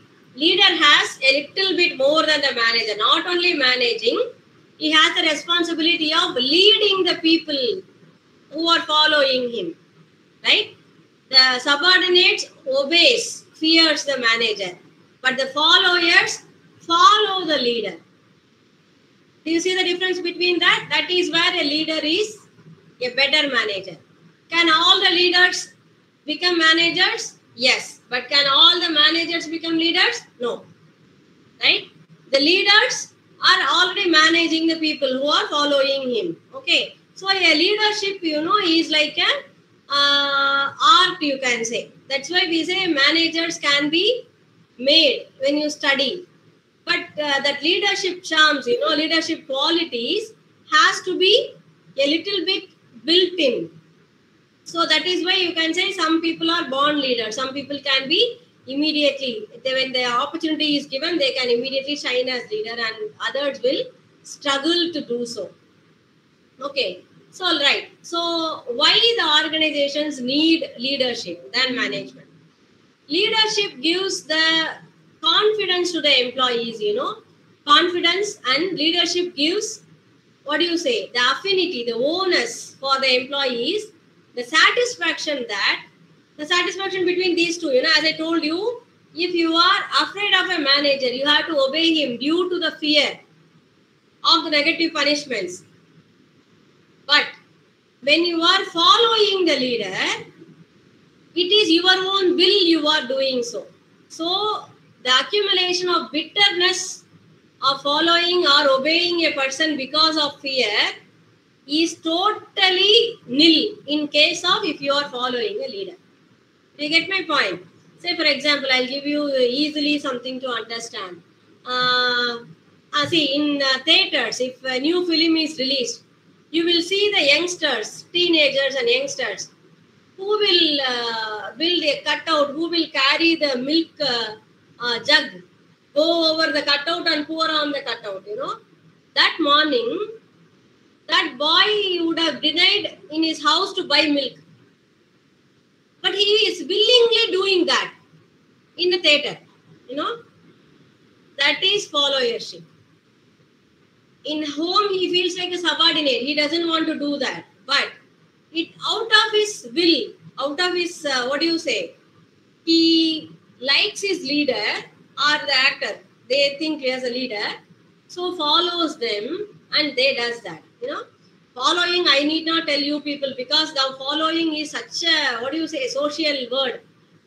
Facebook you follow, Instagram, Twitter, so many things we follow.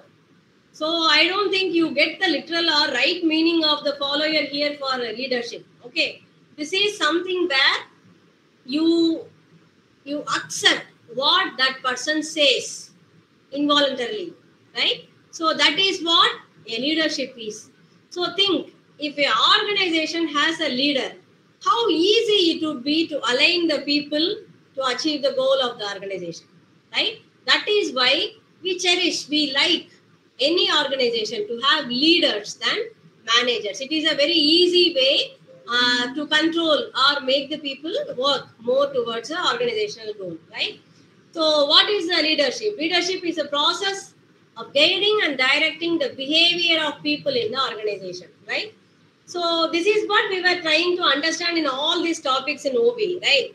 So what do we see? How the motivation can alter the behavior, how the morale alters the behavior, how the stress alters the behavior, how we have to condition the mind of people so that we can pull the desired behavior from the people, how to control them, how to monitor them, how to direct. All these things are the major issues in conducting a business, right? So a leadership is what? Guiding and directing the behavior of people without any of this hassle. So easily the people listen to the leader, right? So effective leaders control the future of the organization. They can mold now itself whatever they want to see in the future. They can visionize and drive the organization towards that vision, right? So they act as enablers of change in organizations, right? What do you say? Enablers are, as we have seen already, a change. You know, a change is a very difficult thing in any organization, because we have seen that already. Any change will be, welcomed with resistance. People will not easily accept the change. So when a leader says so, it is easy to follow. So they are enablers. You know, I teach this was long time, but once I will tell you one incident where it suddenly came to my mind, like, see how easy this is, a leader and the followers. It is in Chhattisgarh, I think, where there is a goat herding is very common, you know, big goats. I saw once a small boy was herding a big flock of goats, huge number of goats. I was just observing how the small boy with a small stick in his hand is able to maintain all these goats in a path, because goats are a little dumb, you know, they don't know that much. And he is taking it through highways also. So just observing. Then suddenly I recognized how all the goats are obeying the boy, you know, they are not obeying the boy. There is a big goat, very big goat, when compared to the herd, that is double the size, with horns, a big male goat, alpha goat you can say. Alpha male is at the back of the herd. At the front the boy is going. But that big goat was at the back. Slowly it came around. Again it started leading for some time. It stops. It lets all the goats go. it goes for in the back of the herd for some time. Again, it just goes in the front and lead. So the boy is for namesake. This big goat is like, managing the entire flock of goats so beautifully. It was like, feast for the eyes to observe how that alpha goat, alpha male is controlling them, leading them, right? They are just following wherever that alpha male is asking them to go. Very simple procedure, right? So this is what enabler. You can make the people just follow when you have such a leader. Any change, right? You can, and still, if you want, you can see many leaders in the history. You can see will be very good speakers. When you hear them speak, obviously you can see that you will follow them. Your inner self will do so. So they will be a very good change enablers. It is easy for to make the change in the organization. Then the leaders motivates people to act partly through empowerment and partly through basic need gratification. This is a very important concept, He motivates the people. How does it happen? Partly through empowerment. That is why most of the leaders' success, they make the people believe that they themselves are doing that. They are following not because somebody is forcing. They are empowered to choose what they want to do, right? And partly through basic need gratification. They know what is to be done for them to keep following him. I'll give you an example. First Tata, Jamshedji is a very good leader. People loved him. All the employees in his organization loved him. There is one incident they used to say when the Tata steel mill was going on, the building was going very fast. And one day he came to the helicopter or something, he got down and see the building is going on. And the quarters or the people who are working are not staying properly.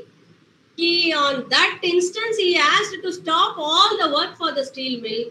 And he made the entire workforce to complete the work for the people to stay in first and then continue the work. See, leader, that is why people love him. That is why then they will do whatever he asks. He can become a very good leader. So need gratification, basic need gratification. Until that basic need is satisfied, they will not be motivated to do anything else. We have studied in motivation theory. Simple, empowerment and gratification. And the leaders promotes novel ideas and changes existing patterns. Right? And we know a lot of leaders who has done so. Right? We have our history, like many people who has changed from this to that. Like all of us means you can say Gandhi, who has given a new idea, ahimsa. You can do through ahimsa also. When we have such artilleries, we cannot stand in front of the British force because they are having big artilleries. They are having cannons. They are having guns. Whereas we don't have trained force or we don't have artilleries. We will not stand a chance. So what he did? Okay, we will stand without any artilleries. It is a new pattern. Okay, they will be shocked to see. Okay, what to do if no, they are not having anything in hand, no artilleries. What you will do? If they kill also, that will become a very big strain on them. Already they are strained. So like this, a leader will be having novel ideas and they will be ready to change the pattern. They will have the courage to implement a new pattern. Everyone will have the new idea, but how many of us will have the courage to implement it and see the consequences of the new pattern? And the last point is very important, and have the courage to accept the consequences, to take the ownership of the consequences. That is where the leadership lies, right? We have ideas, we can implement it, but do you have the courage to see the consequences? If this goes wrong also, you should have the courage to accept it, take the responsibility. That is where the real leadership lies, right? Now we will see the leadership styles. I think many of you would have studied this already. This is a very common concept, but still let me say that, okay?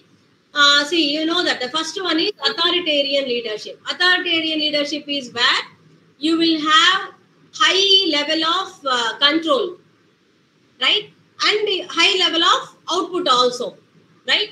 So this is authoritative. So you have both. Okay. Then the second one is participative leadership, where you have the people will be participating in your leadership. The productiveness will also be high. Empowerment of people. Delegative leadership is low direction at all. You will not take too much of power. You will delegate the entire authority. So the productivity also will be a little bit low. Delegative leadership. Transactional leadership is where you have the direction also given and you have the changes going on. Transformational is when you are changing the entire system. Transformational. This is one kind of leadership style, you know. Still there are so many styles like democratic leadership and laissez-faire leadership. There are so many kinds. I have just taken few of that for saying. Here I have given another one diagram where one is supporting leadership. Supporting leadership is where high support and low directive behavior, right? You will give high support. So you give the people a lot of freedom. Coaching is high directive, high support. This is the best way, you know, you direct them and you support them also. At the same way, you give freedom. You are not making them do it. You're just directing and supporting. And directing is you are highly directing and the freedom is less, low supportive. And low supportive, low directive in this stage is called as delegating, right? So this is with the two factors called directive behavior and supporting behavior. This is in the call. This one is with the productivity and the leadership style. So like this, with any two factors, you can have various kinds of leadership styles. And this one is called as leadership grid. Okay. What is leadership grid? A leadership grid is where you can say how the concern of people is one factor and concern for results is the second factor. Productivity and the people. Okay. Empathy towards the people you can take up. Here we call as 4 kind of leaders. 5 kind of leaders actually. The middle road also we take. The first one, topmost is team management, where both are high. You know, the productivity also will be at the maximum and the empathy for people also will be maximum. This one we call as team management. That is, the leader will be like a team player. He takes up everyone into his team and he gives a support also. So what happens? The result is also high. The people concern is also high. This is the topmost. The second one is country club management. Country club is when you give the entire freedom to the people. People will be enjoying at the most. Okay, it will be like a country club. That's why we call it as country club management. But where the productivity is not at all bothered. So productivity will be low. People will be enjoying. The morale will be high. People will be happy, but productivity will be low. Okay. Then the next one is a little bit average is produce or perish management. This is a what do you say, negative motivational. Punishments will be there. So what happens? There will be no empathy for the people. Concern for people will be very less, but productivity will be very high. So you will be afraid of the negative punishments. So it is produce or perish. Right? Can we say that it is target oriented? What is it? Anybody is asking query? Yeah. Can we say perish or produce or perish management would come under target oriented job? Yes, exactly. If you don't achieve the target, yes, you will target oriented. So what happens? What is a disadvantage of this is pure management. You know, this is not leadership at all. A leadership is where concern for people are there. This is a very low level leadership, not a leadership at all. So, and this is not a sustainable model because the fear cannot reign people for long. You know, one day the people behavior will change because fear is a strong emotion. You cannot live under strong emotion for long time, you know, like sadness, fear, anger, anxiety. All these are very strong emotions. Strong emotions will grip you fast and leave you fast. You get my point? So strong emotions cannot be sustained. Right? Lighter emotions only can be sustained, like normal, normal mood or a little bit happy mood or peaceful mood. Like these things, like, you know, light emotions can be sustained. So when you are making the people fear and you say that produce or perish, it cannot go on forever. It is not a sustainable model. So we call it as produce or perish. Okay, this kind of management. The next one is impoverished management, when both are low. There is no freedom, there is no productivity. It is a worst level, worst scenario. And if there is a middle of these things, that is not middle of the road management, when it is balanced but not at the top. Okay, you have the concern, you have the productivity. So we call it as a middle of the road management. So these are the leadership grid. In a grid, if you say, this is you actually, this is used to measure. You can measure the leadership activity through this grid. If you make it as a graph, and if you have proper factors to measure, you can take the numbers, put it into the graph, and see how the leadership works in your organization. And according to that, you can adjust. The concern for the people are productivity. So that is all. Leadership grid will be really useful when you are implementing in the organization. Right. So we can come you to the next please topic. explain transactional and transformation leadership with an example? Previous slide. Get your question. Ma'am, can you please explain the transaction and transformational leadership with an example? Yes, with the example. Yes. 1 second. Who is that? Another one question? Okay, no questions here. Right. If you have doubts, okay, we can clear here, and then we can move to the next one. Okay. Okay. Any other doubts also, you can type in that. We can say, like, see. So transactional leadership is where you make the motivation through both sides. Like negative motivation also you can give, and positive motivation and negative motivation. If you say, that is like transactional leadership.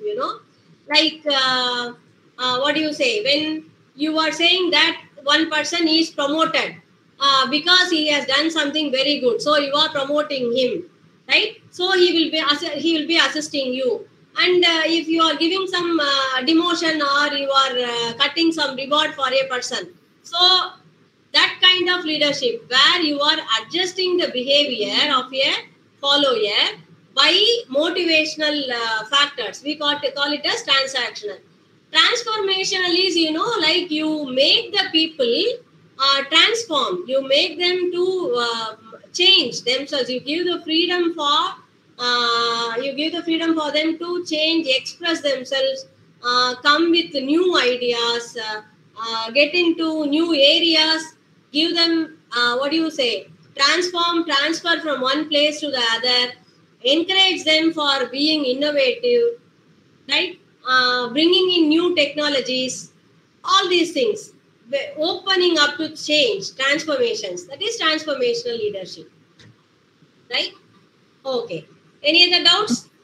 We are going to the next topic, and we are running short of time. So, shall we move?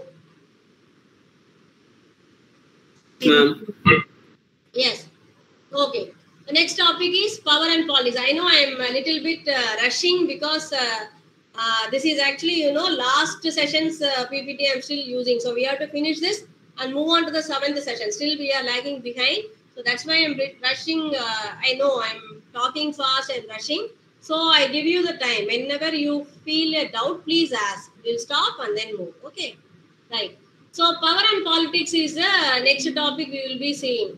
This is, one of the threshold where we stuck often in any organization, power and politics. We know that we are living that every day, power and politics, in the country, in the organization, in any organization, in the friend circle, in home, right? Power and politics in families, everywhere. So this is what we go through every day. We can easily relate to that. What is that? How is the power and politics work? Equal versus equal, high versus low, high versus middle versus low. It is everywhere. You can join all the dots, right? Because you never know where the power is and how the politics works. It can be from the low level, it can be from the top level, it can be from the middle level, right? So how we can handle this, how we can understand this? Definition and demarcation. First thing, right? If you give everything a clarity, right, that will help. Coordination to avoid. If you start having teams and you start coordinating with people, integration inside the organization, training, proper training, and making aware of how these things works. creating common interest with people where you think that conflicts may arise, changing the leadership style, because if the leadership style is like giving too much of freedom so that people are trying the politics, cut it out. And if you think that you are not giving any empowerment, that is creating the power politics, cut it out. So changing the leadership style, balancing that. Cultural inventions, this is not interventions we are talking about. Usually we do for the development of organization. This is not OD intervention. These are cultural intervention. Cultural interventions are where you need to stabilize the power politics. You know, like you can make a vacation, you can make some get together, you can arrange some for some parties where you can make them understand, mingle with each other. So that is cultural interventions. Then improving communication, very important thing. This is the one point where most of the organizations lack. The communication is not proper wherever the organization, it will collapse with power and politics, right? So improve the communication channel, because people are egoistic by nature. You know, if a person thinks that he is omitted, he is evaded, he is not getting the communication, he will not think it as a lack of communication, but he will think it as a hurt to his ego. Most often it happens in the organization. So improving communication helps. Then power strategies. Have a proper strategy for understanding and doing this power and politics in the organization. Once again, as I told you, it's a very big topic. Just I have given you the factors to understand how it works. And then there are process, how to understand the power, how to plan for it, and how to implement it so that you can balance the power and politics in any organization. Because these things are, what do you say, the seed for conflicts. You know, organizational conflicts starts from here. So this is why power and politics you have to study. If you are interested, you just go through in the book. It is more, right? So with this, we wind up this session, and I'm opening up the next one. Just hold on.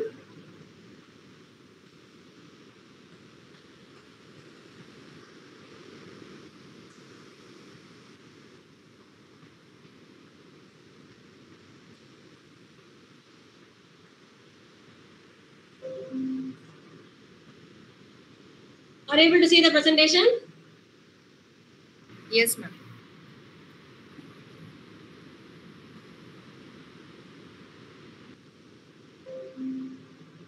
So we are entering into today's session, right? Okay. Okay. Right. So we start with the topic called organizational ethos. What is ethos? Ethos is a base of, you know, like ethics. What we value, what is the culture, what we are based upon, like the foundation. Okay. So what is organizational ethos, on which the foundation of the organizational culture is built upon, right? What are they? You can have these factors as any organizational ethos.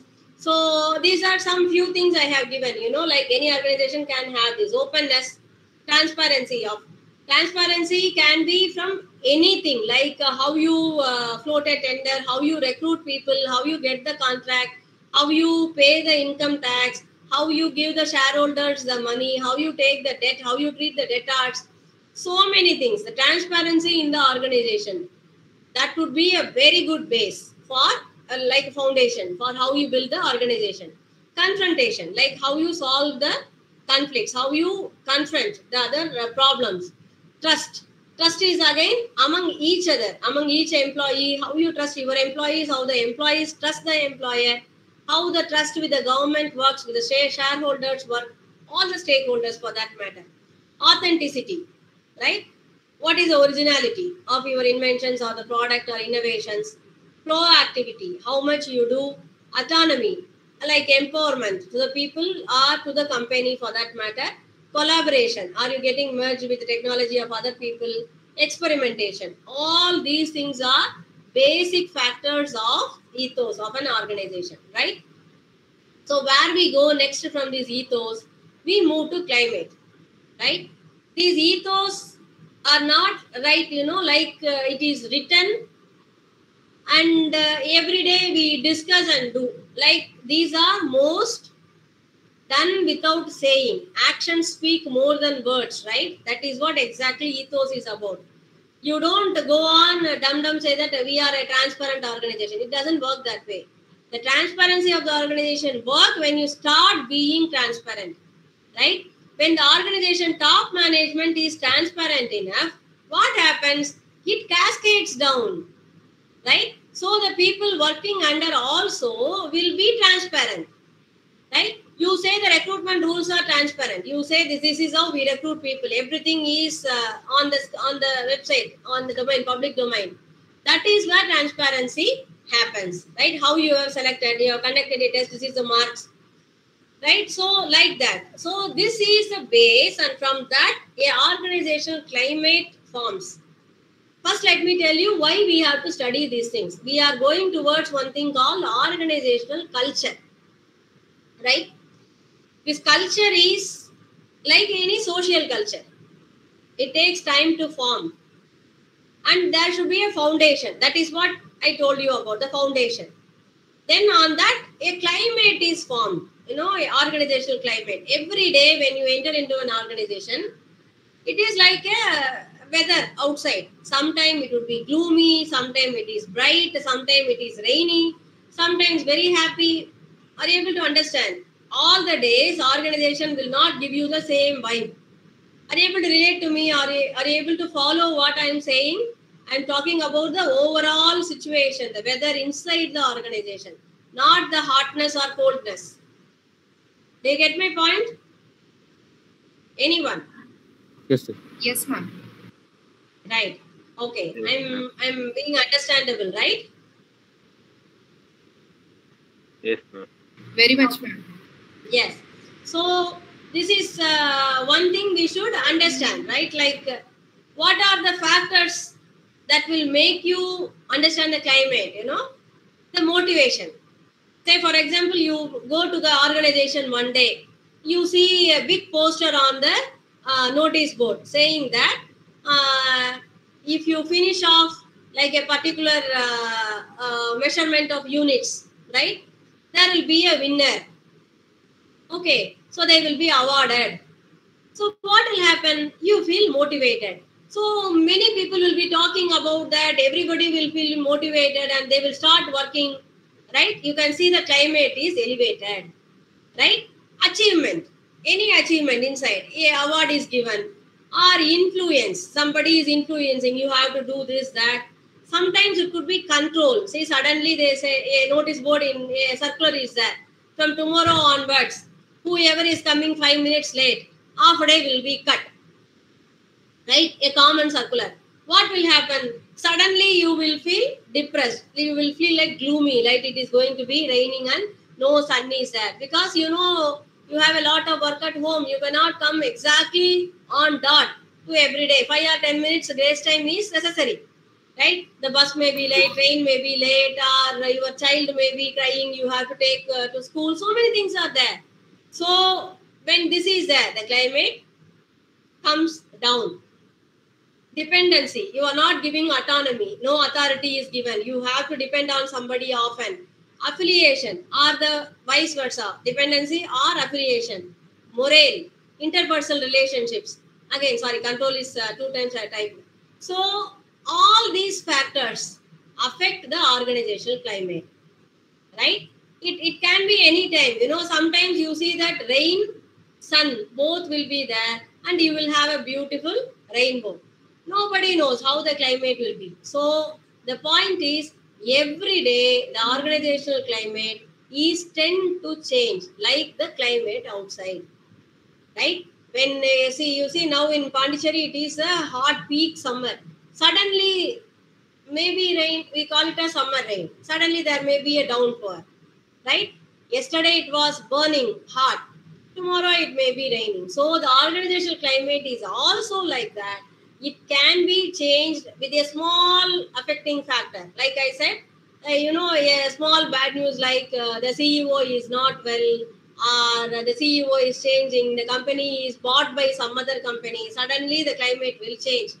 Right? The next day, what will happen? You say the company is bought by a very big company, so you will be given with a increment and bonus.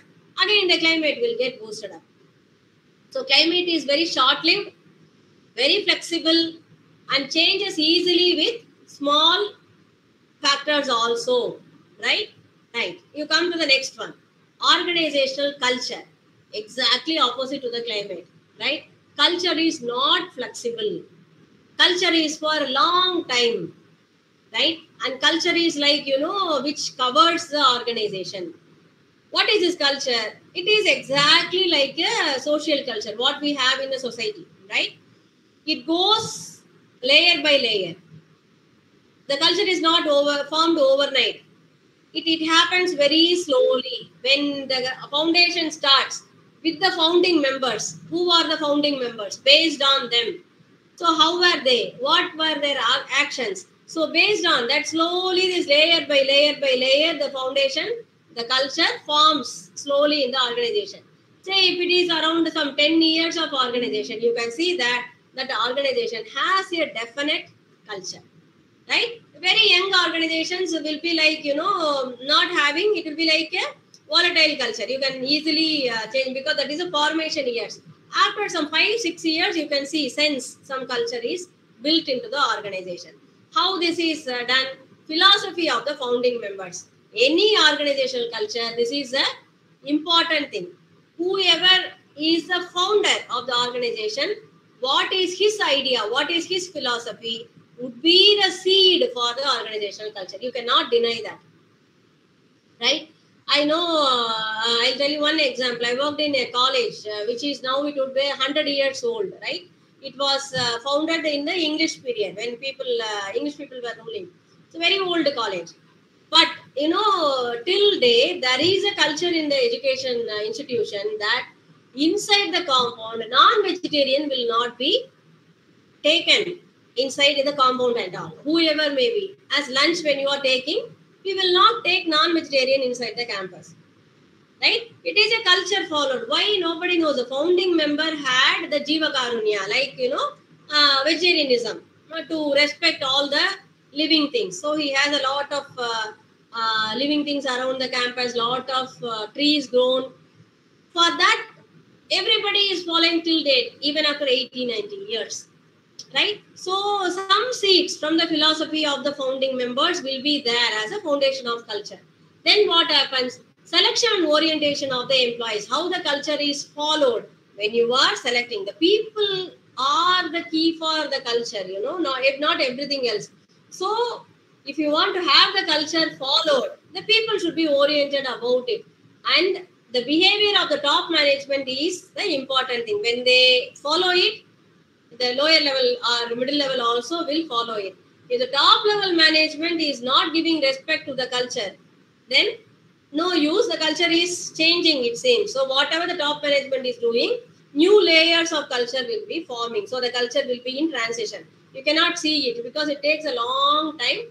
But after 10 years, you can see that a drastic change of culture will be there. What was the organization 10 years ago? What is the organization 10 years after? There will be a difference, right? So the next one is socialization in the organization. How the culture is transformed, or how the culture is understood by the people is how the socialization in the organization is happening, So with you can see that when there is diversification, when the organization is having a diversification, the culture will be confusing. You cannot see that most often people will not have a proper defined culture.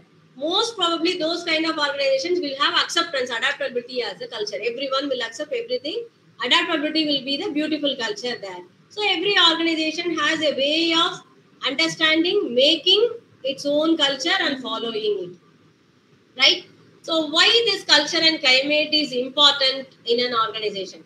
Because everyday productivity is based on the behavior of the people, and everyday productivity is based on the climate of that day, and climate is most probably based on the culture, right? So indirectly, how the organization provides you with the atmosphere, the area to work with, the arena to play with, actually, that is how you will be working. The output will be depending on. Why I said the arena to play, because usually you can say that if it is a home ground, when the people are in home ground, the people will be cheering for them and they will play better.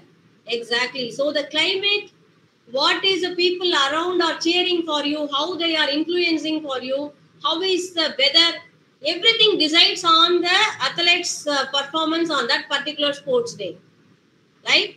That is what here also in any organization, the climate and culture, without your knowing, indirectly, it helps lot of people to produce more or not produce at all. So we can see the climate versus culture. Climate is current atmosphere, evolves on needs and it is flexible, whereas culture is atmosphere based on past years, evolves slowly for years and not easy to change. I have given you two different diagrams on how the culture works in any organization. You know, this is a culture, like, you know, how you are helping the other people to save your job. If you want to, everyone wants job security for that matter, right? Every one of us will be having a that fear that whether job security is there in the organization or not. That too in private organizations, it will be very high. So these are two different organizational cultures on how you are treating your superior and subordinates. Look at the first picture. Here, it is like an elevation and the topmost person is helping the next person to come up, and that's why the other person is doing to the subordinate. He does that to subordinate and it goes down. Can you see? So what happens? They are helping each other to come up. That is one organizational culture. Top does till the low. See the second picture. If you want to save your job, what you have to do? You have to, what do you say? Like we call it as like icing the person superior. You have to keep him cool, right? Like acting, pretending to be loyal to him, making him feel like a god, chum, right? So what happens? That will cascade down. So till the end, people will start doing that. You think that if you have to get promotion, you have to butter up the superior. So your subordinate will butter up you to get the promotion. His subordinate will butter up him to get the promotion. So this is how it becomes a vicious circle. So it cascades down. So a organizational culture decides on how the people's behavior will be on a on what do you say, very important certain ways of behaviors, right? So this is about climate and culture and how important it is to predict and control the behavior of the people in the organization, right? Any doubts in this organizational culture and climate? Because we are moving into the next one important topic called organizational change. Shall I move?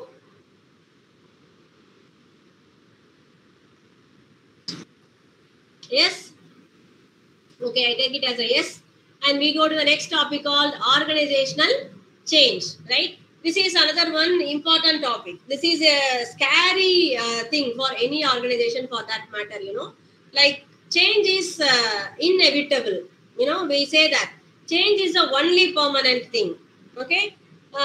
Do you know any other important quote on change, which is very popular, which is very important for us to understand why change is the topic we have to study in organization? You know the quote, what Gandhi told about change? Okay, we don't have time, so I myself will say. He said, be the change you want to see in the world. Be the change. If you want to change anything, first you change yourself. Be the change, right? So any organization, change is inevitable because if you are not willing to change, you will perish, right? Because the world is ever changing. Every day, the technology changes, the government changes, policies, procedures, tax laws, then what do you say, import-export rules, everything changes. The weather changes, rain changes, hot sun, the productivity changes, people change. Change is there everywhere, right? So organizations tend to change. If you are not changing, you cannot sustain. Simple. But what happens? Change is not welcomed by the people. Even though change is inevitable, you cannot evade change. Do you like to change? No. See, for example, you say that you have to change your house. You will not sleep in the new house for 4 or 5 days, you know, till you get accustomed to the new place. Because you are afraid of the new place. It is not afraid means you are afraid of ghost. you are not comfortable in the new place. You don't know how you will sleep, whether maybe the bed is same, you just transferred it, but still the place is new. It will take few days to get accustomed to the new house, right? So any change will keep you, what do you say, get away from your balance. Exactly, that is the right word. Why you get off the balance, we call it as fear of unknown. That is the reason.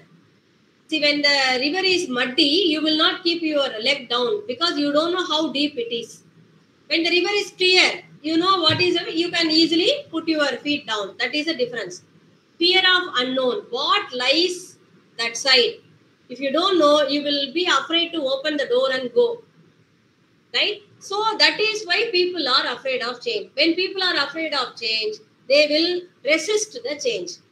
Right? So organizational change is a challenging one. That is why we are studying this as a separate topic.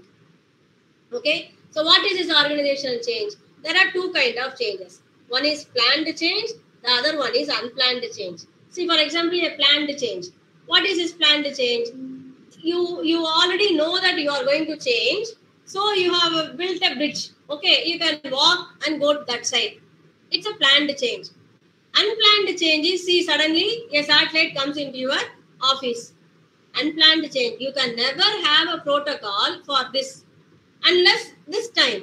Now you have a satellite in your office. Now you can make a protocol. Next time when a satellite drops in, what you can do. Are you able to understand? Unplanned change, disasters, catastrophes. You will never imagine such things will happen. So a planned change and unplanned change are the two kind of changes usually in a organization. So what kind of changes are usually planned in an organization? Planned changes, what are they? We are going to study only about planned change because, as I told you, unplanned change are, you cannot imagine. So whenever it happens, you will make as a protocol and next time it will come in this list. Okay. So what are the planned changes usually? Downsizing, restructuring, re-engineering the organization, workflow reduction, a process change, a product change, a recruitment policy change, a top management change, so many things. I have given you few examples of how the organization can change. What are the changes that can be expected in an organization, right? So what do? We have to initiate the change sequence. When you have to introduce a change into organization, we have to initiate.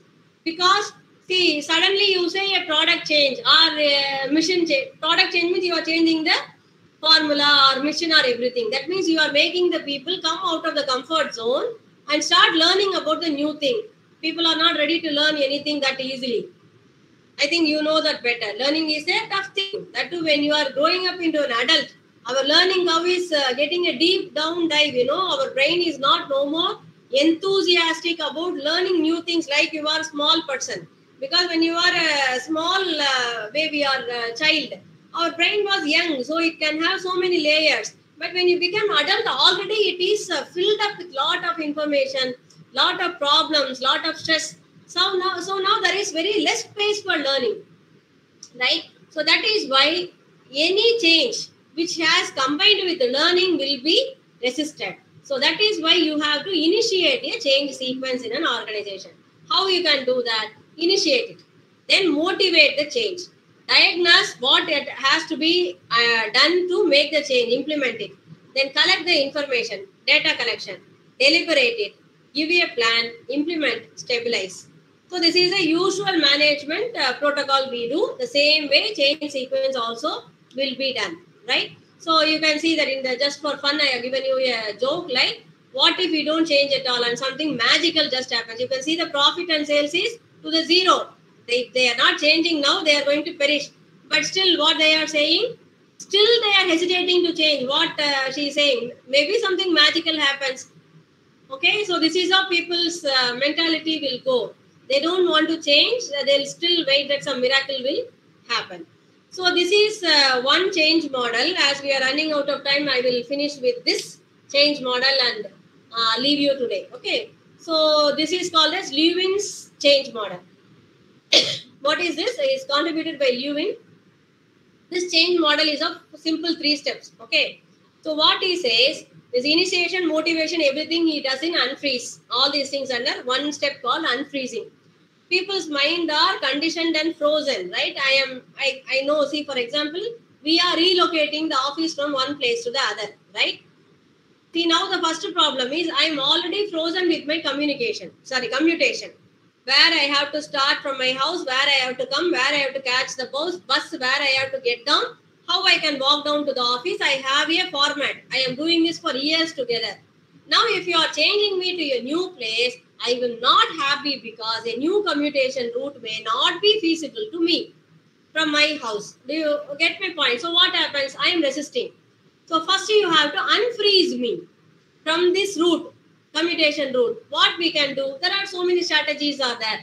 Like giving 1 week or 10 days a project in a new place so that I get away from my routine, give me a vacation. Like so many strategies. Give me a promotion to some other place, put me in the developing of the new site, right? So where I am taken out of my comfort zone and put out first. Okay, that is not a change. That is only a project, like a small time period. So I come out of it. I am getting unfreezed. Now change. Once I am unfreezed, give the change. Put me in the new place. Say that now this is a new place. You have to check whether you can go through that. If your house is not comfortable to go there, we can give you your quarters there. Change. Right? Once I have changed, now I am exploring. Now I know how to get into new bus, where is the metro station is going, where I can walk, how I can ride through a bike. I am taking up a lot of explorations. I am taking up a lot of, options to go to the site. So I am highly in a change mode. Now, if you leave me in this change mode, I am certainly will be, interested in exploring more options. Maybe I will think about moving to some other company and some other place. Can you leave me like that? No. Immediately refreeze me with this. Okay? Give me something, motivation, benefits, put me in a place, in a quarters, nice place, and freeze me there. Right? So again, freeze me. So that is how you can make a person come out of his comfortable zone, get the desired behavior, pull it out from him, again, freeze it. Right? So this is a change model, very popular change model given by Lewin. There are so many other models too, how to do it in the organization. I have given you a simple one for understanding. You can see in the book there are some more models are also available, as they are called as change models. Okay. So I think it's already 5 minutes. I have taken 1-5. So I'll give you 2-3 more minutes for any queries, and with that we will wind up. Tomorrow we will meet. Okay. Ma'am, what is the change model? Lewin, Lewin, Lewin's change model. Kurt Lewin, okay. The chat box. In the book, ma'am. Thank you. Yes. I have typed in the chat box. You can see that. Okay. Any other doubts? Still there is change concept is there still. I will continue it tomorrow. And tomorrow we will see OD. Okay. Change and OD are always merged together, because any development, organizational development will come with change. Any development without change you cannot do. And any change without development should not be done. If you are changing, it should be towards development only. That is why we study change and then immediately development. So tomorrow we will see organizational development. Okay. So till now, any doubts? Okay, hope no. So shall we wind up the class?